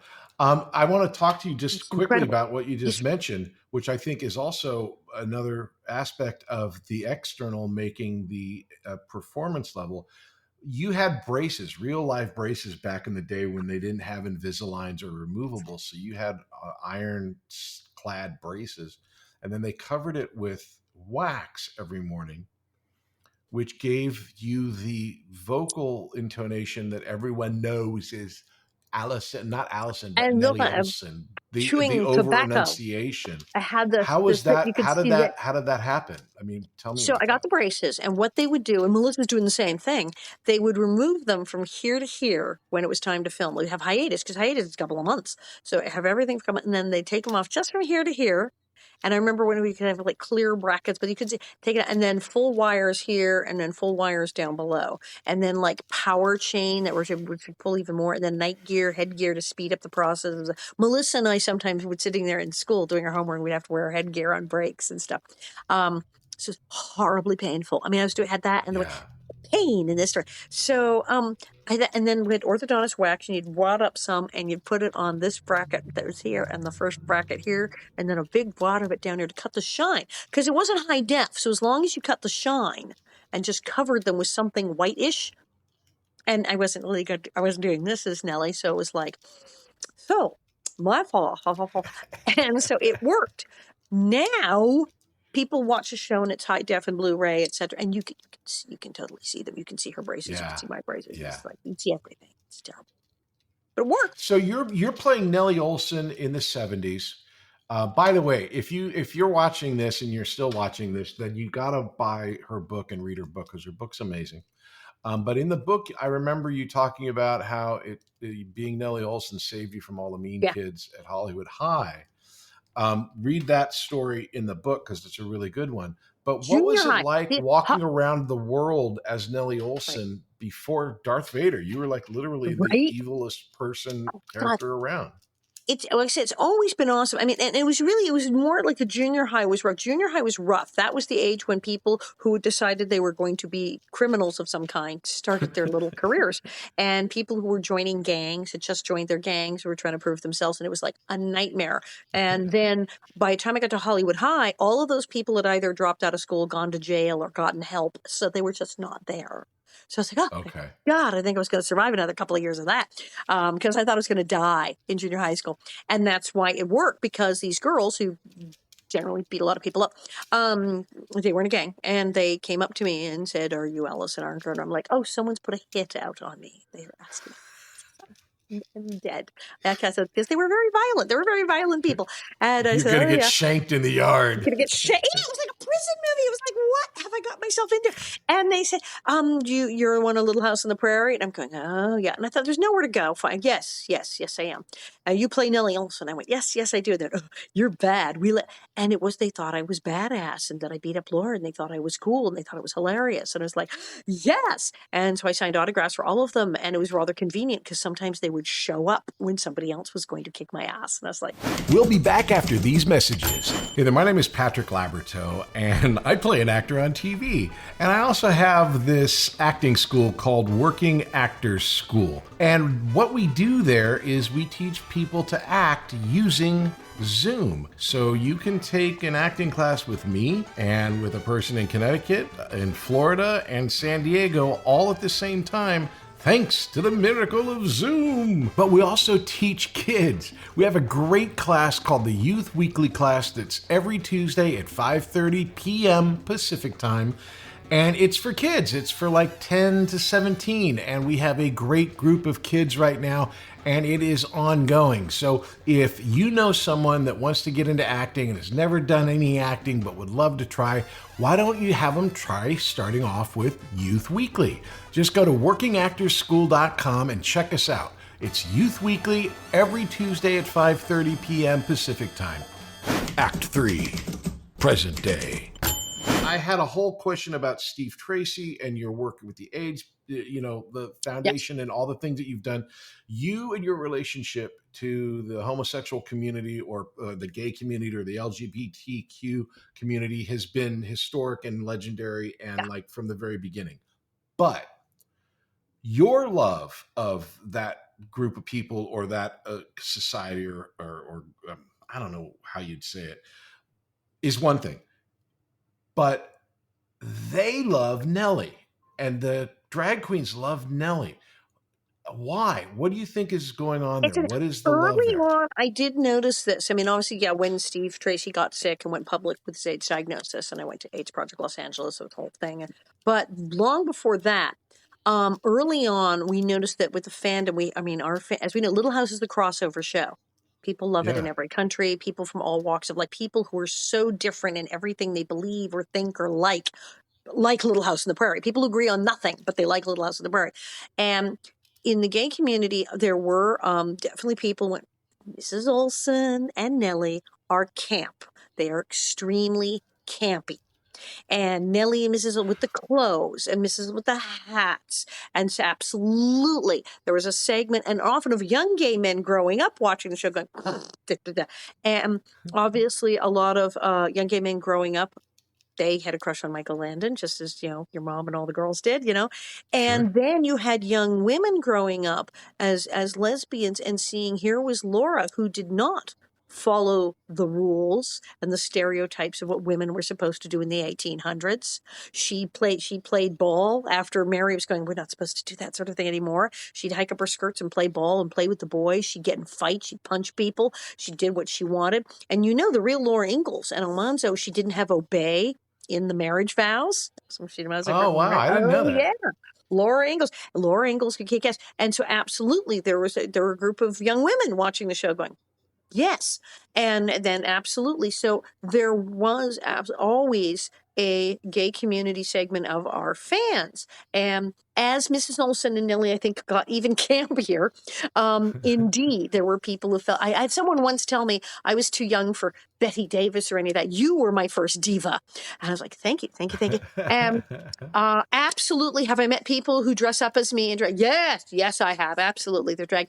The best thing was just this last summer, I did a series of my stand-up shows, and I was in Louisville and Nashville, and a marvelous drag queen, Veronica Electronica, alias Steve, fabulous, who played both these clubs, kind of got me into this one circuit with Louisville.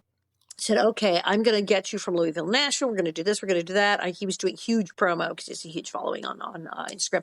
Said, all right, but I'm going to do an opening thing. So we booked him with, Spin Cycle, the group booked me, to do an opening thing. He said, okay, so I'm trying to think what to do for my opening thing. I do a lot of Southern drag. I do like Dolly Parton and everything like that. He goes, wait, I have an idea. He found a Mrs. Oleson style, 1800s gorgeous Mrs. Oleson style dress. And he put rhinestones on it. And he got a Mrs. Oleson wig and fabulous makeup. And he came out as my opening act as Mrs. Oleson in drag. Oh, my God. People lost their minds. And it was even funnier because remember that thing they did on Saturday Night Live, Mother. I'm your mother. That's what he did. He lip synced to I'm Your Mother. Which is, people are just falling to the floor. People were on the floor, dead. And so then he riled up the audience. Brilliant. So absolutely the connection between, indeed, the character of Nellie Oleson and drag and people who enjoyed the whole gay camp. Because it started like naturally or holistically, but then with your connection, once you guys meet, it just blows up into this whole huge love fest. Absolutely. Yeah. So a lot of in my stand-up in New York and old place to play, it is a very interesting crowd. We get a whole crowd of gay men, and then we have like women 40 plus who are like grew up watching the reruns of the show, so they're all there. Right. Get like bachelorette parties. We get this really wild cross section of people, and then sometimes I play I'm going to be in Provincetown. I'll be in P-Town again next year, and it's going to be a blast. So we had this big, there, again, so much to talk about, but we had the big 50th in Simi Valley where I think 18,000 people 18,000 people. And my first indicator of like, oh, hold on, what the hell, is when I got there and I'm looking at the line of people waiting to get in, and they're all dressed up like Trekkies. Like they're all like ready to like party down in their, gingham.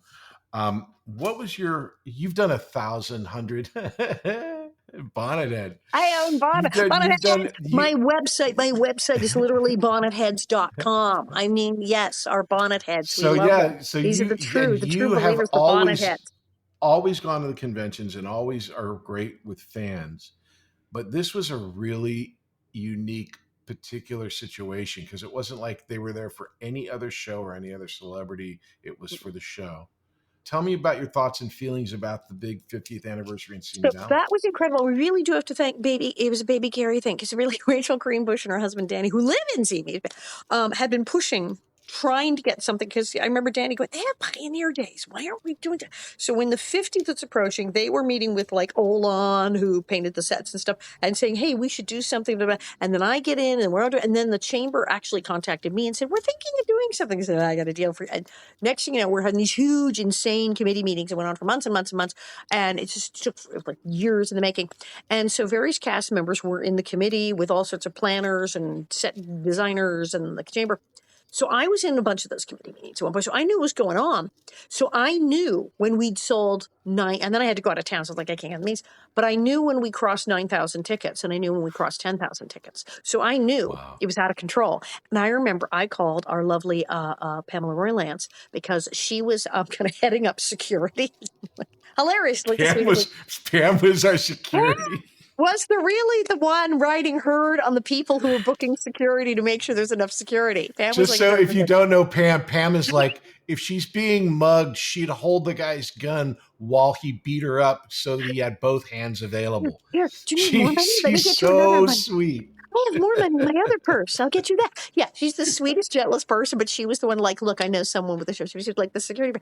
So I was like, Pam, do we have, no, I was panicked. I said, do we have enough security? She goes, yeah. I said, we're over. It's just going to turn to Woodstock. The fences are going to go. She goes, oh no, I already called. Yeah, we're like doubling, tripling everything. I'm like, okay. I was like, where's the tent? Not now. Melissa did not know this. Melissa Gilbert did not know this. A bunch of us had like no clue this was all happening. A few of us knew this. We were like, and then, as I said, we're already up to 10,000 tickets. And me and Karen Grassley and Melissa Gilbert, Mal and Laura are all going on Good Morning America, which means all the people who don't know about it, who aren't on Facebook, who have no idea this is happening, are going to turn on TV and see us. And we're going to go, hey, we're at this address in 2 days. Come on over. They're just going to get in the car. They're not going to think. They're not going to go online, buy a ticket. They're going to just go, Martha, come. And they're just going to start driving. And we don't know how many people are going to go. Yeah, it's going to be insane. And so I knew this was going to be out of control. So I was loaded for, you saw how much stuff I brought with the thing and the boxes. So I was like, Bob and I checked into a hotel like the night before. Like, we're like, oh yeah, we're doing this. We knew it was going to be insane and we're prepared for anything.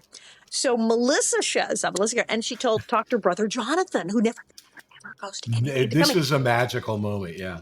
Because they didn't know it was 18,000 people. They didn't know we'd sold 10,000 tickets. They said, this will be nice. We'll get to see everyone. And then it's this sea of people. Just, they don't stop coming. And Melissa's like, what is going on? I'm like, you know about the 18,000. And then Jonathan shows up and he's like, who are all these people? And I'm like, it was hilarious. And yes, 18,000 people. And I knew they were coming. It was incredible. People coming up to my table. Hi, we're from Peru. I grew up watching the show in Peru, and I brought my whole family. They came from all over the world. You know, it's amazing. I watched, because we were all in the same room, but like you could see certain people. You were behind me. I couldn't see you, but I could see Melissa, and she and her husband were there. Who's, like a huge, wonderful actor, director, and he's there and he's taking care of Melissa. You and Melissa at a convention, it's so weird. It's like people come up and they're laughing and smiling with you, and with Melissa, they're crying and hugging her because it's a religious experience for most people who meet Melissa. And I feel bad for Melissa, not because everyone loves her, but she's so empathetic that it's exhausting for her. It's exhausting, absolutely exhausting. She has to take breaks. She's like, the craziest was we did a couple of events, Fanboy, and I did Fanix with Melissa, but Karen and Melissa and I did Fanboy. So it's Fanboy's huge. So we did Orlando. It's a million freaking people in Knoxville. And we're up on those things, you're up on a platform. You're like up in the air looking down, and they have to come up the steps to get you. So Karen there's their mom. So they come up. And it's Maud. They are losing. They are crying. And then I get a couple of criers. I'm like, this is happening to me. And so we started keeping track. And we'd go crier on aisle 5. We had boxes of Kleenex. And we started keeping score of who made the most people cry. Who won? Karen, Ma. They would just melt down. I was like, oh, it's so sweet. And we were very nice. We had Kleenex. And we'd say, yes, it's okay. And hug people. And yeah.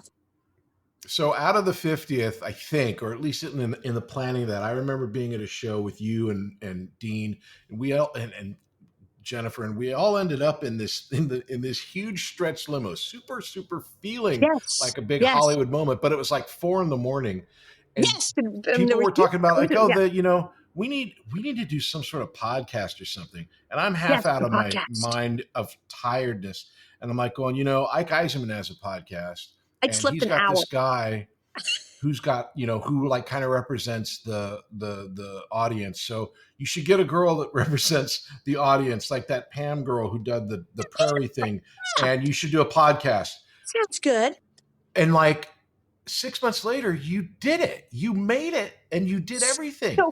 So Dean and I So start tell us talking to me. about He goes, that. do you want to do this? Do you want to go? Hell yes, I want to do it. I've been doing the Alison Arngrim show. I'm totally like into it. I know how to do this thing. And so then he's like, should we do this? Should we go with the Pamela? Okay, we should totally go with the Pamela thing. So we call Pamela Bob, and she's like, yes. Oh my God, this is my dream. Perfect. She said, I know exactly what I want to ask everybody, and it'll be perfect because she's the one who did this show, Living on a Prairie, about a woman who is like obsessed with the show. So she totally gets the whole fan. It's on YouTube. It's hysterical. If you've ever seen one episode, you'll love these shows. Yeah. He has the whole fan perspective, and then me and Dean. And so we started calling around, and it was actually funny because Dean called around. There was a bunch of people like, where we produce it, who's going to do it, we're going to do it.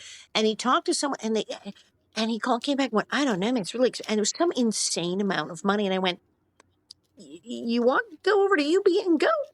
My guy. And I go call Tony. And so UB and go, where Tony Sweet is, who does Alison Arngrim show. And I said, and he calls him, and he's like, yeah, we're talking a price difference. It's like ridiculous.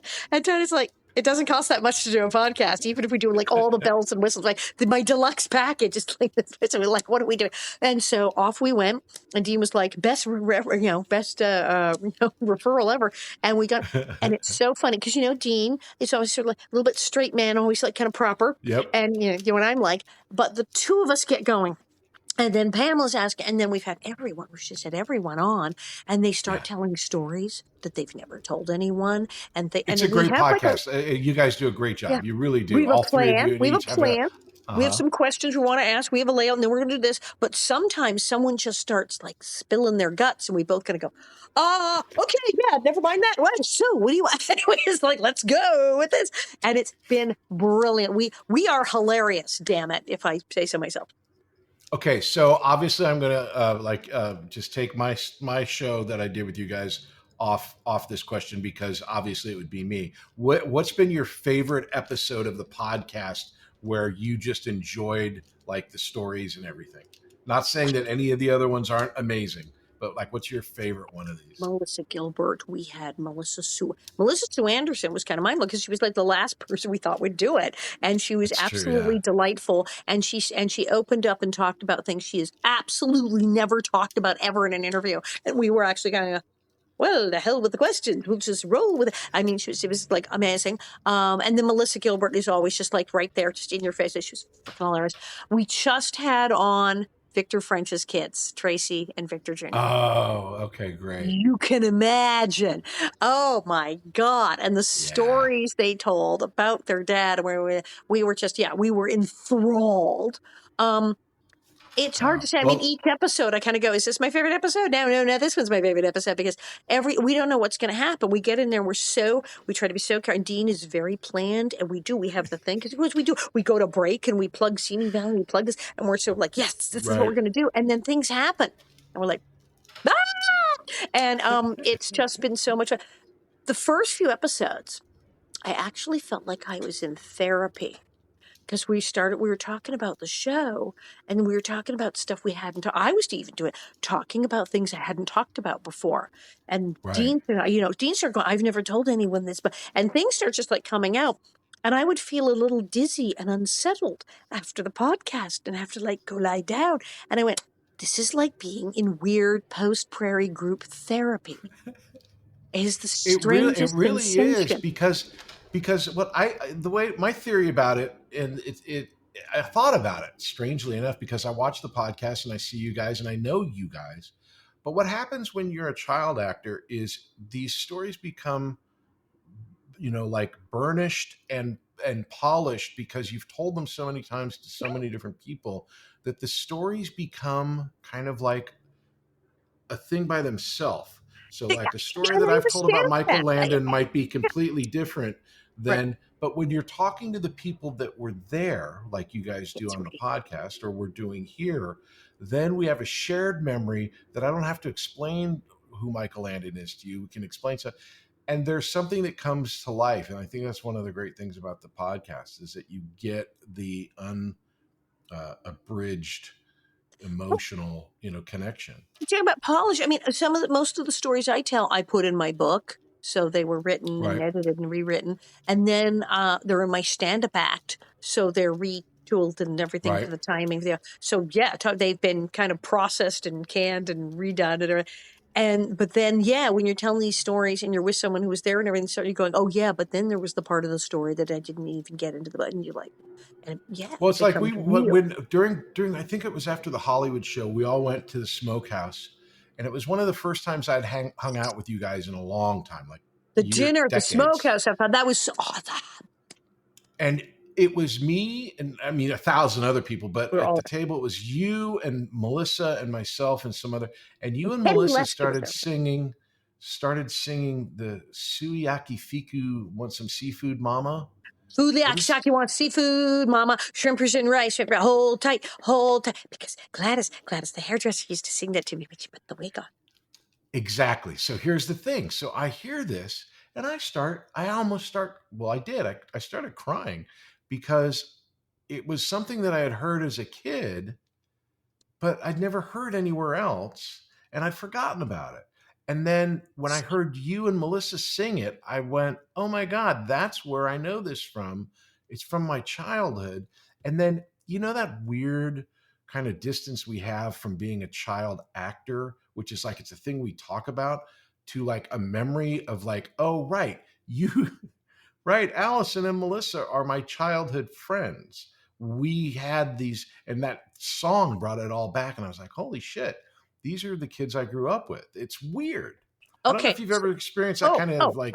So I'm at Melissa's house. This is some years ago. This is when Mikey was still young. So I'm at Melissa's house, and she was getting a cold washcloth. Kid with feverish, whatever day, and she went to get a cold washcloth.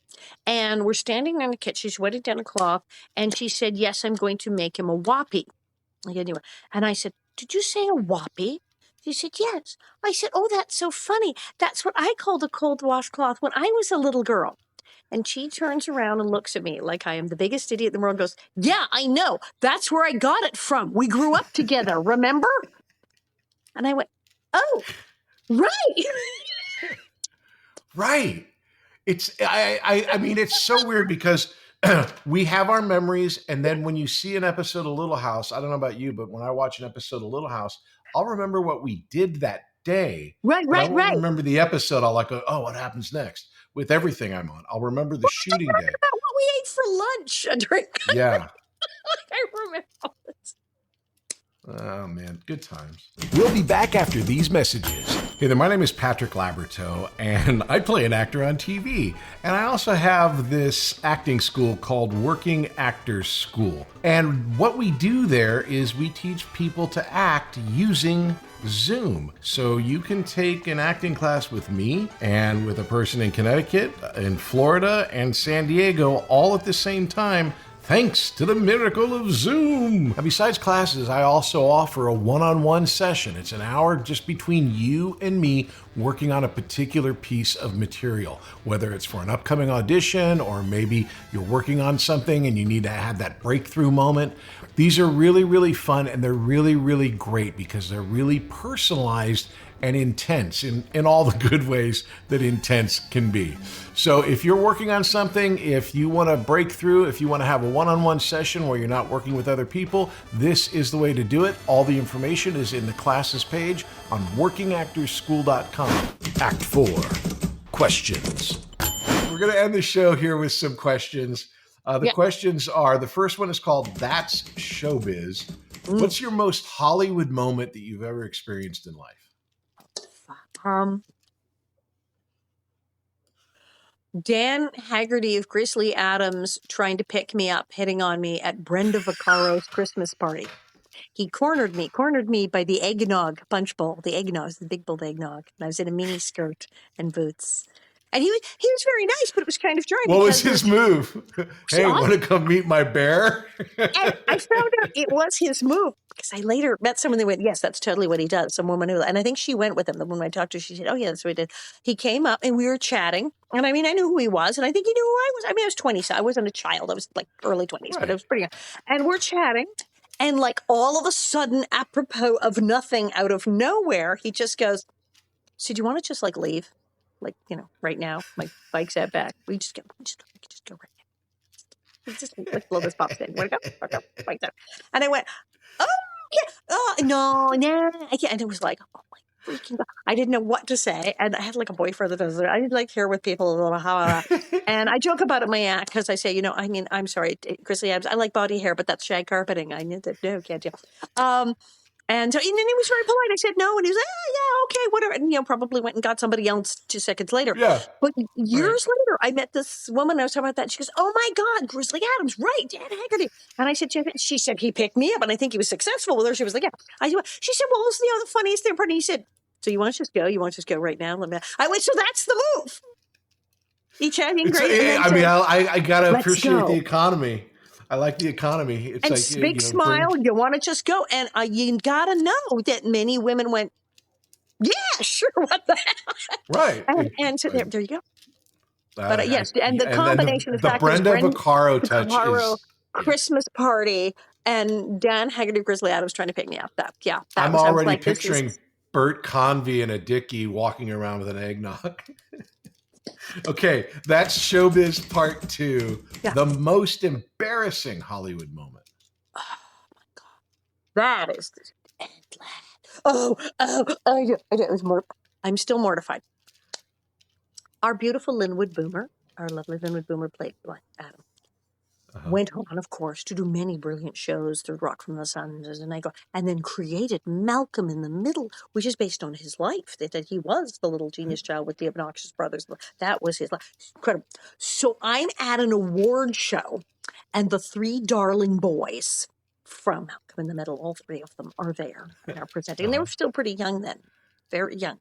And I'm emceeing with someone, and the 3 darling kids, Malcolm in the Middle, are I'm like, oh. So I say hi, I'm being introduced to them, and we're chatting. And they are so well brought up. All 3 of them in little suits are so well brought up and so polite. And they sort of know who I am, but they're really young. But they are polite to the end. Yes. And then I say, and as I say it, I know I'm an idiot. I know that this is a bad idea.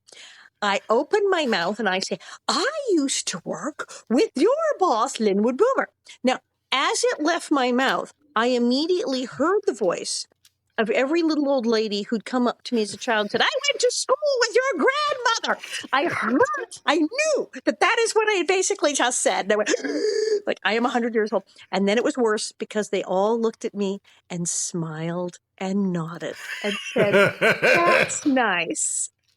Which is what I did when I was 10. And the woman said, I went to school with your grandmother. Just the old lady. Yeah. And I was just like, I'm going to get it. Okay, here it is. Like next one. It's like, yeah. Next question. Show me the money. Your biggest missed financial opportunity. You don't have to get into details about the amounts, but like we're always presented with some weird options in this business. What was your biggest missed financial opportunity? Now, I did pretty good. I've always said, we Arngrims don't leave a nickel on the table anymore. Did pretty good. I'm trying to think weird gigs I've turned down. I remember trying to think a couple things I turned down, but they were terrible. So that didn't miss out. A couple things, parts I really wanted that were great that I didn't get because Jodie Foster was there. I don't know. Okay. This is a good one because it worked out. Because I'm like, no, it would have been a lot of money, and I didn't do it. And then I was like, good that I did not. I got a call. It's early 90s. Stand up gig, but it was like a long. I have to do like many minutes. I mean, I later wound up doing 2 hours in New York. It's fine, but at this time, I was told, yes, you'd have to do an hour and a half. I'm like, I don't have an hour and a half, and it's on a cruise ship. I'm like, oh, okay, God, but it's a cruise ship in Bahrain. Bahrain. It's a cruise ship in Bahrain that's like my Bible, and it's very, very wealthy people in Bahrain. It's like a month. You're gonna have to stay for like a month on this cruise ship, but it's so much money. It's thousands of dollars, like per ship. It's a month, but I mean, it was like something, I don't know, like 20 grand a week or something. It was crazy money. God. To hang out on a cruise ship, and you'll be wined and dined to be a cruise ship. It's a luxury cruise ship, and you'll have the luxury room and the thing, and you'll be able to come, and you will do like, it was like 2 shows a night on Saturday. It was like a lot of work, but it was a bazillion dollars. But it was in Bahrain for a month, and I went, listen, I don't think I can do that many shows a month. I don't think I have enough material to do this on short notice. And Bahrain, I'd be gone for a month, and I said no, and I felt bad because cruise ship Bahrain. Yeah. Several weeks go by, and at the time when I would have been on the cruise ship in Bahrain, we had Operation Desert Storm. Oh my God. It was really good that I was not performing on a cruise ship in Bahrain at the time. And I remember calling my father, laughing hysterically, going, what? Saddam Hussein would have me performing in the palace basement like now. This would not go well. Yeah, Bahrain. You tried to send me to Bahrain. What the hell were you thinking? So, yeah, there were that I would say missed financial opportunity, but way to go for the life scale. Show and tell. My life goes like that. I do pretty well. I'm very lucky person. Show and tell. As a teenager, favorite poster in your room, and how do you come to obtain it? Favorite poster that I put up. Yeah. Well, this is just like, then now we're into embarrassment land. Now, I did have one poster, yes, of the Sex Pistols. I did. I like them. But I had an inordinate number of posters of Sylvester Stallone when I was 15, 16 years old. My mother once referred to my room. She said, I have to go clean the Sylvester Stallone Memorial Chapel. She referred to my room as the Sylvester Stallone Memorial Chapel because she's like, why of all the freaking people? But yeah, stuff from Rocky and everything, Rocky 2. Yes. That was the poster. I didn't. There's no question. I get it. I had a Rocky 3 poster. Oh my God! Yeah, right. I wasn't in Sean Cassidy or I liked right. Robert De Niro, I liked Al Pacino, I liked Sylvester Stallone, I liked the Sex Pistols. I was like, like I said, jeans and Converse, high top tennies. And then the final question: show me some love. What's your opinion? What's my best performance? I don't know. Let me see. What was it? Well, the Cheaters. It was a great episode. That was brilliant. You look so terrified when I'm sitting there telling about you got to go steal the answers from your mom, the final exam answers from your mom, or I'll rat you out and tell them you've been cheating the whole time, and you want your parents to be proud of you, don't you? People hate you so much. Whenever I mention that, people they hate you so much. And the one where I go, I cheat. Yeah, I said, do you know how I get such grades? You're like, because you study hard. No, I cheated. I can't remember those things. It clutters the mind. Yeah, I love that scene. I love that scene so much. And you do look so horrified when I tell you now it's a blackmail plot and you're doomed. You just look like you're going to die. And then later when you do get caught and confess to your mother, you're like sobbing and everything. It's just like, yeah, that was awesome. And I was horrible too. And you look like were you a little scared of me in that scene? Were you like a little weirded out because I'm scared of you to this day. Are you kidding?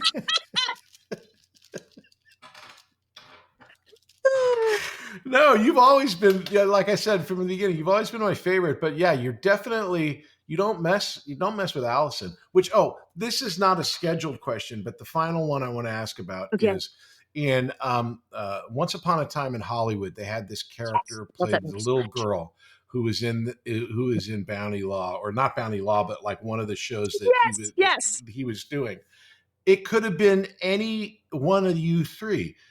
Melissa, you, or Jodie Foster. What did you think when you saw this movie? And what was going through your head? Jeannie Russell from Margaret and Dennis and the Menace. Jeannie Russell thinks it might be her. We've all every child. Jeannie Russell was the one who said, "Go see Once Upon a Time in Hollywood." I said, "I did no. Go see Once Upon a Time in Hollywood." And I was like, "What did the Mansons?" No. It has absolutely nothing to do with the Mansons. That's like a minor subplot. Go see this movie. Yeah. We're all in it. I'm like, what? She goes, yeah, it's the 70s. It's show business. If you were a child actor and you were a child actor in the 60s, go see this freaking movie. You will flip the hell out. And so when we got to that scene, and there's this little girl who is so super precocious, smart, and reading her script and just giving the poor guy a hard time and just like, oh yeah, I really need to stay in character. And she's just this little like Hollywoodian child. As it went on, I slowly turned to Bob in the theater and said, I'm sorry, I didn't realize I was in this film. And it was so, but I was cracking up because, I mean, one of the things you watch, Hullabaloo, when he does Hullabaloo. Yeah. It's a ripoff of Michael's Hullabaloo. Yeah. Go on YouTube and pull up Michael Landon Hullabaloo and watch the video and pull up Hullabaloo scene from Once Upon a Time in Hollywood. Well, I know Quentin has to have watched Little House. I know he's a Michael fan only because in Django Unchained, Jamie Foxx is wearing the little Joe jacket. He's a big old TV buff. That's his thing. So, yeah. It's all in there. Did you ever talk to Melissa about it? And who do you guys think? It's probably, to be honest, it's probably an amalgam of all you guys. It is. But but it is a very small group of girls who were. Jeannie said, she goes, I know all the characters were mixed with somebody. Well, like the stuntmen. I mean, everyone's in there, and I think even Michael's stuntman Hal Burton is sort of in there. Like they're all in there. Michael is one of the people that has been pulled into this character. He's one of the people that character is. For sure. Yeah. And Jeannie Russell said, I was about that age and I did do a Western. And she says, just saying. And, so, yes, that child actor is a blend of multiple child actors, but we're pretty sure one of them is Jeannie Russell. Well, I mean, it's like she did one Western. The character looked like you, sounded like Jodie Foster, and had the career of Melissa. So it was sort of like. It was totally us. It was totally us. And just like when he's supposed to be Michael Landon part of the thing. Yeah, it's completely, Epilogue. Okay, and we're into the epilogue here, which is the area where you're going to plug stuff. Now, I know people in this business. I'm a professional actor. I don't know anyone as busy as you are. So this is going to be our Christmas special. So or New Year's special. What do you want to plug? You're doing so much stuff. What's coming up for you? So much. We're just getting 2025 booked. We're just getting 2025 sorted out. It won't be as brutal as 2024 because 2024 50th, I was working round the clock. It was like every weekend. I was gone for like months. Well, not only just stuff in the States, but like you were transcontinental to Paris and France and all over the place. Because I have my friend's show and then I was doing my stand-up show. So same on that. March, from the last weekend of February through almost last weekend of March, I will be in France. I have nine shows lined up, including one in Belgium we just added. So if you're in there, I will be. Which again, I could do a different podcast on every one of your interesting things. You're like a huge star in France. I mean, Little House is big, but like you specifically in your show, it's like a phenomenon. David Hasselhoff in Germany. I am the Hoff of France. And I have 9 shows there, and it's Nellie Oleson enflamme les années 80. Nellie Oleson sets fire to the 80s. It's insane. And so we're doing that. And then I'm going to come back, and there's some Prairie event we're trying to get going. There's more Prairie events we're trying to make happen here. Then in May, I will be doing my stand-up show. It looks like Laurie Beachman in New York. And if it's not the Beachman, somewhere else.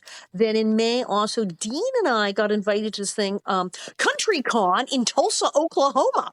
And we're going to be at that. Nice. That's in May.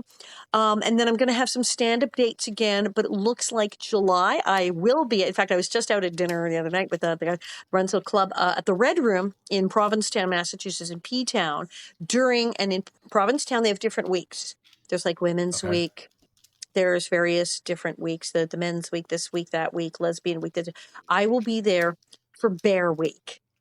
I was there for Bear Week last year, and I will be there because I know who my fans are. Yes. Yeah. I did the Bear Cruise last year. Bears take the Prairie. Just saying.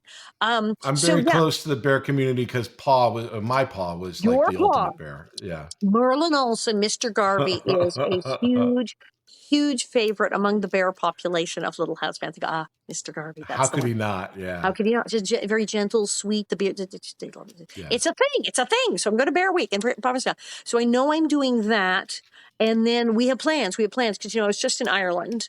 I spoke at a conference there and then found my ancestors and then met my cousin who I didn't know I had. And that was, there's video on YouTube. It's like, hi, this is your cousin. He said, I don't know. They called me at 10 o'clock in the morning. Said I had to come to the pub because I'm related to Nellie Oleson. And it... bonkers.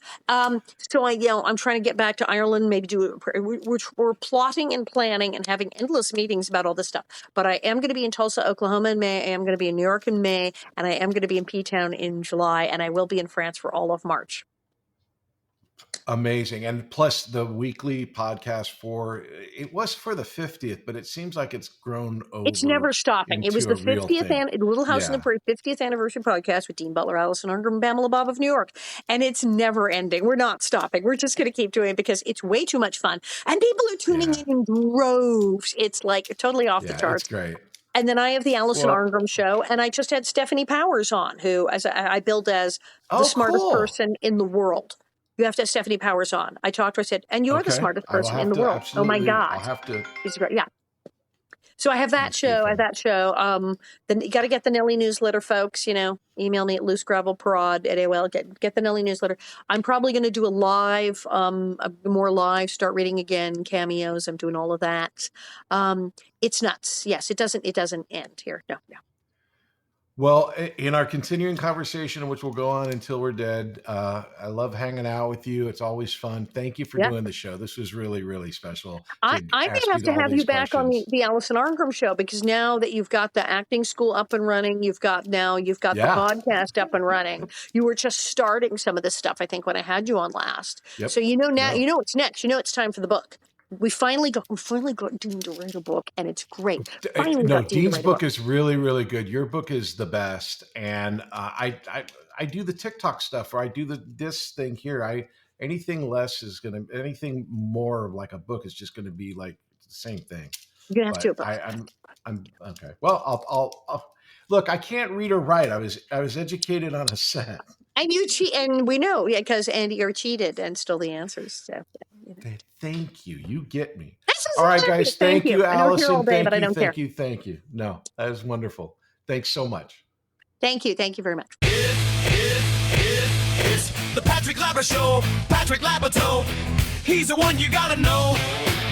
Hey, everybody. Thanks for listening. I'm really, really glad you're here and checking out the podcast. It is an audio podcast wherever you get your podcasts. It's a video podcast over on YouTube or on Spotify or wherever you get the video ones. All of my socials are Working Actors School on TikTok, on Instagram, and on YouTube. Please check us out. If you want any information about the school, it is at workingactorsschool.com. We've got classes going on all the time.